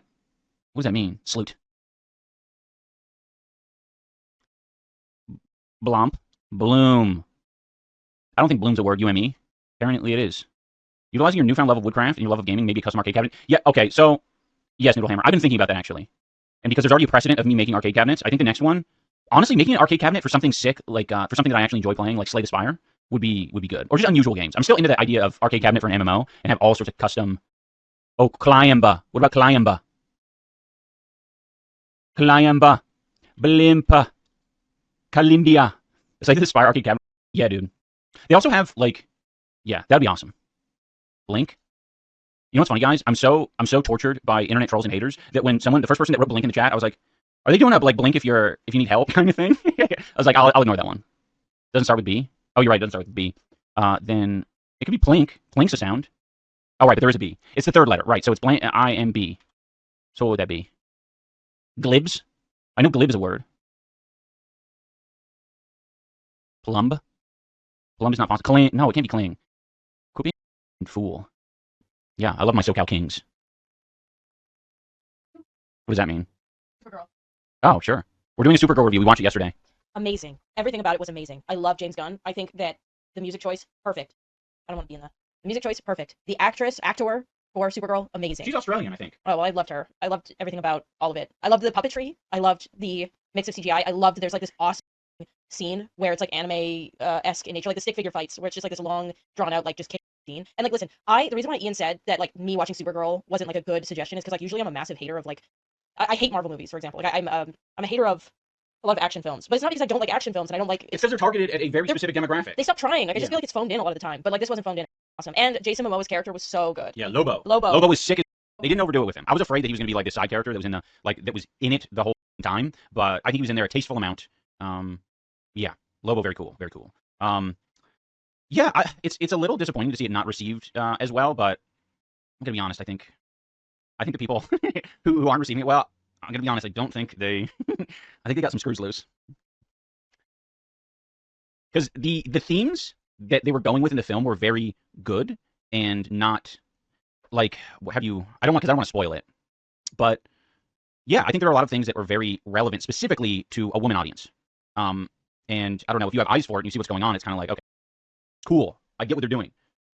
Maybe it's not meant to specifically, cater to me, but yeah. Also love the aliens. I thought Supergirl was going to be just another Superman movie. Mm-hmm. The whole like kind of Star Wars vibe of it. I only use that as a reference because I don't know anything similar. But like, yeah, the traveling through space, everything felt like if you want more of what is that called? What is that place in Star Wars where all those guys meet up? The Cantina. If you want a movie that's filled with Cantina vibes, that's a pretty good movie for it. Also, I want to say the other thing. The main villain, who I don't give Serbian the accent that they gave the main villain was like Serbian or something. He was so camp. You could tell he was so excited to play a villain, and he my favorite villain in a long time. I hope he gets nominated for that performance because it was just so good. He was awesome. He was sick. I love when things are so important that Anisa will not type it and comes into the room to say it. It's too much to type, man. I need to go see the Superman from years ago where they essentially offed the fictional BB. It wasn't that long ago, Kat. I think it was just last year. I can understand, though, why it would feel like a few years ago. Farscape is a go, but it doesn't look anything like Farscape, I see. No, I mean, some of the aliens were just really well done. I want to see more of it. I want to see, because, I don't know, it makes the world feel much bigger when you have a freaky little creature. You're like, okay, I wonder what the lore and the planet and the race of these freaky little creatures is. It seems like most of that, I mean, obviously most of it comes from a perspective of us humans. So really, like, all the diverse cast of aliens in the bar are all just a bunch of gross dudes from the U.S., but they're skinned a little bit differently. I never really watch Marvel because it's too saturated, in my opinion, like visually or what? We haven't seen Invincible. Well, no, we watched an episode of Invincible. It didn't hook me, I but like his penis a bad smell. no. Let's not do that, Lovebug. Let's not do that, okay? It's just more evident that he will quit streaming at some point, especially if he can get himself to upload more often or find a job that he wants to do. I can see him and Anisa doing odd or small jobs for money, and while, of course, they have, like, the YouTube money coming in, which it's kind of hard to say how much money he's making just off of his channel being idle. And without a doubt, he's hitting the, $100 threshold that you have to get. But I wonder really how much a channel like his that has so much back catalog, all of it probably demonetized though, like how much money is he truly making? Especially because Ian is one of those type of people, especially from seeing that he lets a lot of cuss words slip and stuff like that. It makes me wonder how many videos are monetized. I can also see Anisa in the future having an artist era. She's kind of trying to do this right now, but I'm wondering when she's going to start selling it, as I don't think she has yet. I think she's just, putting stuff around as decoration, but I could definitely see in the future her selling art and being more of like a commissions person. And then Ian doing, I don't know, woodworking or whatever, or actually getting an actual job. You want to know what's real torture, though? It's all busted up. Yep, that's a sewer clean out. Okay, that's fine. That's easily fixed. You just put a, I don't know, solid cap on it, right? Who cares? That light ain't working. Well, you can do that, but you would lack experience and would just wiggle random stuff. That's true, Misha. It wouldn't be random. I would wiggle the railing because that's where I'm already putting my hand. So yeah, that wouldn't be random. It would be random, but it would be accurate. It would be like, this is a safety hazard. That's easy. See, I would do that. A little loose. Let's try this one. Ooh, very loose. Here's a retaining. Little loose, very loose. I'd put that in the report. Retaining wall. Got some damaged brick here, but I don't see any drainage. Usually I'll see a little drainage, maybe some PVC down low, that helps the water from this side go to this side without putting too much pressure on this wall. True. And it looks like there's a little crack here. Hey man, if you're not in a place that gets a whole lot of rain, I don't think that drainage is terribly important right there. I mean, it might deteriorate with time, but not a big deal. Might want to talk to the builder about this retaining wall. Well, shoot. I don't see a search. Also, when you're in doubt, you say you're going to want to talk to the builder, the guy who made that, the guy who installed the electrical. Just talk to him about that. Don't talk to me. It's not like you're using some sort of life experience intuition to find a loose railing. Protector. They labeled this side of the panel. But they didn't label this side, and that's a problem because you want to switch this one off and have no idea where it goes. I mean, what do you mean? Just these ones right here? It's probably not connected to anything. But what's this breaker for? Who knows? The neighbor's retaining wall has some drainage here, and it looks like there's an opening here as well. So there's some drainage going on at this wall. And if you look closely... Hey, listen. Just because a house doesn't have their electrical switches labeled doesn't mean it's not a good purchase, okay? I'm just saying that, like, it would be nice, but don't let that cloud your judgment. Like, the whole house just needs to get leveled because someone didn't write something in there. A couple taps here and there and hike up your pants by the belt and go, yeah, that's loose. Sheldon Cooper's a home inspector? I like that. Let me click on this. Is this good? Ooh. I'll watch that next. The retaining wall at this neighbor's house also has drainage. What did I tell you? Just wiggle everything. Running water in the shower area. And... Oop. Before I shut this off. pisses me off. They're basically like, I get it. They're like torture testing the house. They're like, this shouldn't leak even the smallest amount, even if I'm intentionally running the shower at max in the most vulnerable corner. Yeah, just jam caulk in that. Dang it. I think just level the house. Just level it. there's still some work to do around this bathtub. This is wood, and there's a gap between the tile and the wood here. Yeah, that should probably be sealed up. Well, what are these closet doors supposed to latch to? Oops. It's all the polish. That's basically what happens with a lot of these home inspections, it feels like, is like they didn't add the polish. Like, you can patch that up. They just didn't want to. They're like, let the homeowner do it. It ain't that hard. Up in the attic is where the water heater's located. You can see this exposed PEX plumbing. We're going to want to insulate these. We don't ever want there to be a leak because it gets cold up here. Take a look at this. Okay, well, that was something. That wasn't as crazy as I thought. Well, if they were lazy in one place, where else are they lazy? I mean, you got to remember that people pick, like, people are smart. They pick and choose where they can get away with being lazy, right? I don't think it means that they're lazy everywhere. I think it means, like, yeah, I could be lazy in the area where there's almost going to be no structural consequence. Obviously, it's horrible, you know, if you're building a bridge that people are, you know, crossing, or if you're, you know, I don't know, any structural thing where the house is going to collapse. But you just don't get lazy with that specific thing. Water damage is a big issue. That's true. That's true. Valid. You're valid.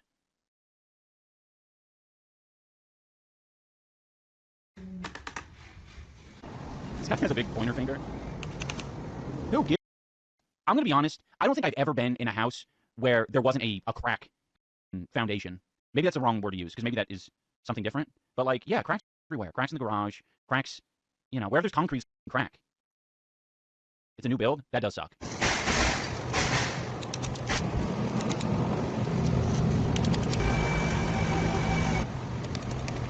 As long as it's not structural. I couldn't tell you what's structural and what's not. Shaking it. Shaking it. Because that speaks. Okay, I get it now. If there are things that you need record as the TikTok home inspector, and the thing that you record are the things that regular people can understand. You and me, we understand that bricks shouldn't shake. We get that. I need drunk Ian streams. One of these days. One of these days. I don't know if I'll be able to hold it together, though. Maybe a slight buzz. Sorry, the sneaky penis isn't working. Good try, though. Good try. Excellent try. I'll do it for you, just out of respect. I don't like his penis, a bad smell. Not mine. Not mine. Yeah, it looks ugly. It needs some caulk. Yeah, it cracked. Difficult to fix. Yeah, the floorboard shouldn't be popping up. This is an easy fix. You just adjust the little, what do you call the hinge, you know? Especially those newer hinges, really easy to dial it in. You should clean up your mess underneath the client's bathtub. It's true, it's true. Don't put Takis. Don't leave your bag of Takis underneath the tub for the client to find. Don't let a where you bathe. It's so stupid. I swear these are the houses I work on. Yeah, no, I mean, it's bad. It's really bad. 350,000 new construction. What are they saying here? I think technically, at least in some parts of the world, depending on what state you're in, I think you need like a landing between like the patio or the garage and this door. Like, this is a tripping hazard, I think.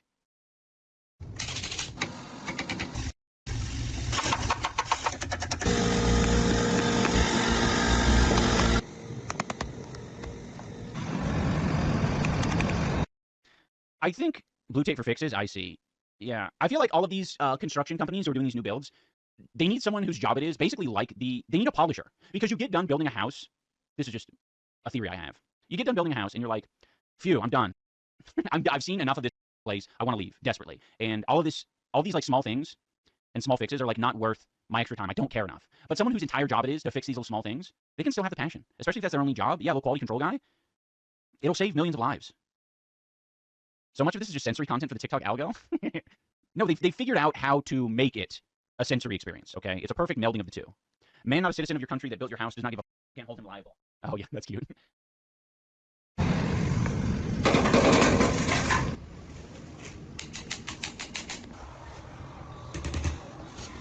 Dude, that is gross, that one.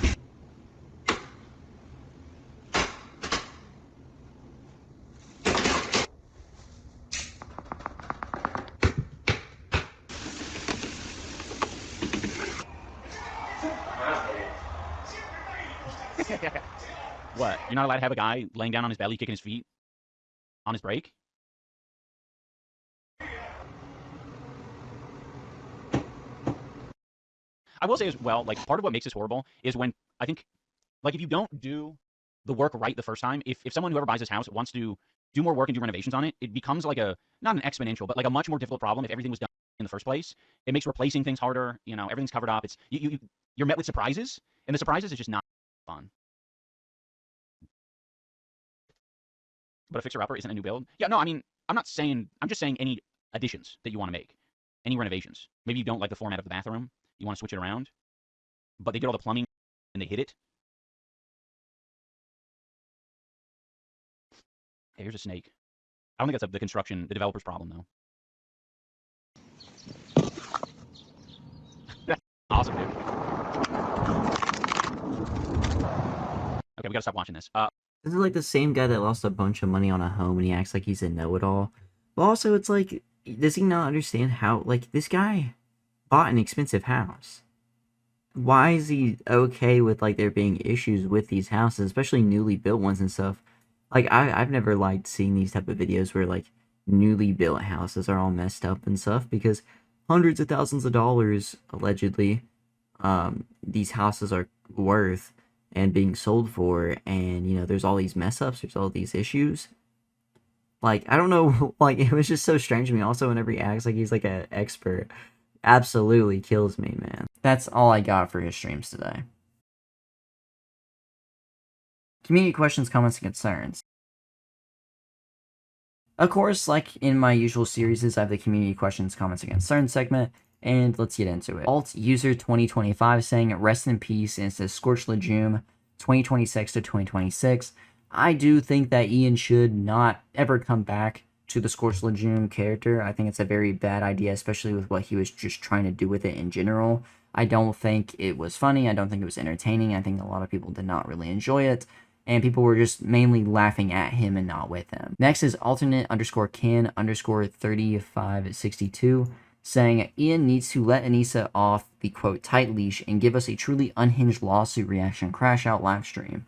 This was before the lawsuit got, of course, canceled, but I do think it would have been very interesting for Anisa to come back to streaming. I'm very surprised she didn't have a crash out on Twitter. You know, she has a little bit of self-control at least, I guess. And maybe it is all performative. Maybe her crash outs and stuff, which I think she did admit in the past that her like, it's kind of weird because she seems like a very much like mentally unstable person, but also at the same time could probably be a bit performative as well. Next is by Simple-Apartment 6800 says, now that the lawsuit is over, they truly have nothing left. Whilst avoiding litigation is usually preferable to anyone, iDubbbz now has nothing left in terms of relevancy. H3 will probably stop talking about them. Kino Casino have already said they'd stop talking about them. What is left for the Jehomas? There is no more attention for them, which means that they will get no more mention in the public sphere and no more opportunities to win people back. They're too boring to get consistent audience and not likable enough to root for. I think this is the final chapter before they stop content creation completely. I think by the end of the year, they'll quit being online. So they have 5 months, basically, to get offline. I don't know if this prediction will be exactly correct. There's plenty of lolcows and stuff, though, that stay online. And, of course, these people will try to drama farm in some way, shape, or form, of course. So it's hard to say if they will be offline by the end of the year. But I think within the next couple, it will be over. Because they are truly felted. I'm not even trying to be like, you know, snark brained or whatever, but they are truly laying out more cards than you can think, and at some point they're going to run out of them. And like I talked about earlier, H3 is going to stop talking about them at this point, mainly due to the lawsuit being over and not much else being left to be said unless something big stupid happens, which would require Ian to really just say something dumb. In Kino Casino, one of their big contractors or whatever, all you got left is the Snark Reddit, which I don't know if Ian's been streaming less or what, but the Snark Reddit has been posting less recently, and especially with Ian doing these classes that are 8 hours a day and he has to do less streaming, means less clips are coming out, which means probably less videos are going to be happening, which means less talking points. And people over time are going to not be waiting around. They're going to just simply go on to the next thing. And honestly, they are better off just getting regular jobs. I think a lot of people, especially if you're not doing good online, and also considering if their videos are monetized or not, it's very much like, don't waste your time. Don't waste your time bleeding through money go get an actual job. Chip Kip Ling says, iDubbbz just proved to us that he's completely incapable of getting views unless it's about dramas/internet beef. And as you can see, this one video got apologizing to Ethan that's 5 minutes long, has more views than videos that took 2 months, 4 weeks to, get 146,000 views. And also, I think the apologizing to Ethan video now has like 400 and something thousand last time I checked, like close to 500,000 views. So it is very much true. He was like, oh, I'm meant to be rolling around in pig slop and pig poop or whatever, I guess. And now he's like, well, I'm apologizing to Ethan. I'm done. And that was the only way he really got a lot of traction, because these bigger people, unless you, like, Awk 20,000, for example, these clippers, these news Twitter accounts, and these commentary channels, I mean, even I, more recently, have stopped talking less about World of T-shirts because there's not much to talk about. And he can say so many dumb things, but at some point, I'm probably going to be like, well, this is the same talking point over and over again that I can remember.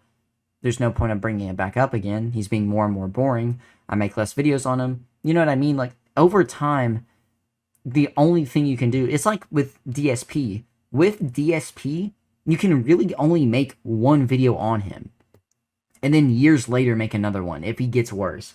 Which, with the new creations of AI and stuff, unless he goes down some VTuber art, there's only so much DSP can do as well. And it's kind of weird how, like, side by side they are, because both of these people, at some point, there's nothing left to really talk about because they do the same thing over and over again. The lolcow behavior, the live streaming that gets nothing, and it's not worth it. I think Ian and Anisa would be, like, they have more routes. Like, the problem with Phil is he has nothing, really. He could probably go get a regular job, don't get me wrong, but he's most likely not going to. Ian and Anisa, though, will do odd jobs and small things like woodworking, like the artist stuff to sell stuff, but also Anisa's attention span on these type of projects is not very long, so who knows really what's going to be happening. I also would suspect, I think that she was doing a lot of charity work. I think that charity work was mostly probably for tax write-offs, like, I don't know, writing off the gas to get there and back, and any expenses, so they didn't have to pay as much in taxes, which is a whole other conversation. It is insane that, like, a video simply apologizing to Ethan that is 5.5 minutes long got more views than a Kickstarter Crap video. Got more views than most, if not all of his videos have done in the past months. This guy's MD says, Iranian star reportedly sentenced to 74 lashings for singing without hijab. And this is just, like, poking at, Ian and Anisa for the whole incident with that one Iranian dude, I think he was Iranian, talking about freedom and stuff like that. All User 2025 says 10 years later, and as you can see here, I think they were together for over a decade at this point, but I mean, it is very much true. You can see from the beginning of the relationship to now, or like, some point early on to now. It is very insane. He actually looks a lot, I think the glasses make him look really different, but I don't know, it's actually, he does look miserable. He does not look happy a lot. I don't think it's just the medication. June Moon Loon says, this is a special challenge for you, Anisa. If you can read one full page of a Harry Potter book, I'll give you $750,000 towards the H3 lawsuit. Referencing the 50 Cent versus Floyd Mayweather beef, and also referencing probably the fact that, didn't read the full PPP tweet. That's all I got for the community questions, comments, and concerns. There's a bit to talk about in that section, of course. I always like having these extra add-ons and stuff of topics and being able to maybe add more of a voice from not only the people but from myself as well. I try to be like opinionated more at the end of certain segments, but of course I've added in at some points though. But yeah, on to the end.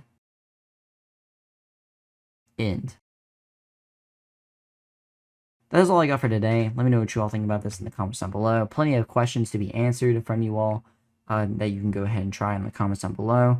Thank you for watching this far. Make sure if you haven't already to use YouTube's mobile-only hype feature on this video, as that's the other way to help me out the most, of course, with also interacting with the video as well, liking, commenting, and everything else. Thank you again for watching this far, and yeah, I mean, I don't really know what's next. I don't know if I'm going to be slowing down on iDubbbz videos. I know I've been slowing down with World of T-shirts videos, mainly because of the lack of activity and the lack of things going on. I think it's probably going to be the same thing soon with iDubbbz. And you know, I think that's okay. I'm kind of fine with that. I can get on to other videos. I have other videos that I need to be doing, like update-wise, like I talked about throughout this video, and some others that you all can easily predict and guess. Even stuff has already happened with the Faithful Sheriff that is kind of interesting to think about, because I just did a video on him, and even more stuff to talk about has already happened. But of course, that's gonna be a while from now. I'm not like being official on like the iDubbbz covering is gonna be, you know, less and less now. But I will say that it's probably gonna be happening in the future due to I don't really know what's next for him. I really can't predict anything about him anymore because of basically truly being felted. You can only make videos, I cover them and talk about them a little bit, and then also the streaming clips. That's like the two things. You know what I mean? And then of course Anisa doing something dumb or new. I don't really know what's next for them at all. I think if I was them, I'd be kind of scared, and I would definitely be looking for a job. I would have looked for a job a long time ago if I was them, but, you know, giving live streaming a chance, which isn't really working, and he wants to leave. It's obvious. Yeah, that's all I got. Follow my Twitter's linked in the description below. Again, thank you all for watching this far, and in the end, I'm PERK30, and keep God close.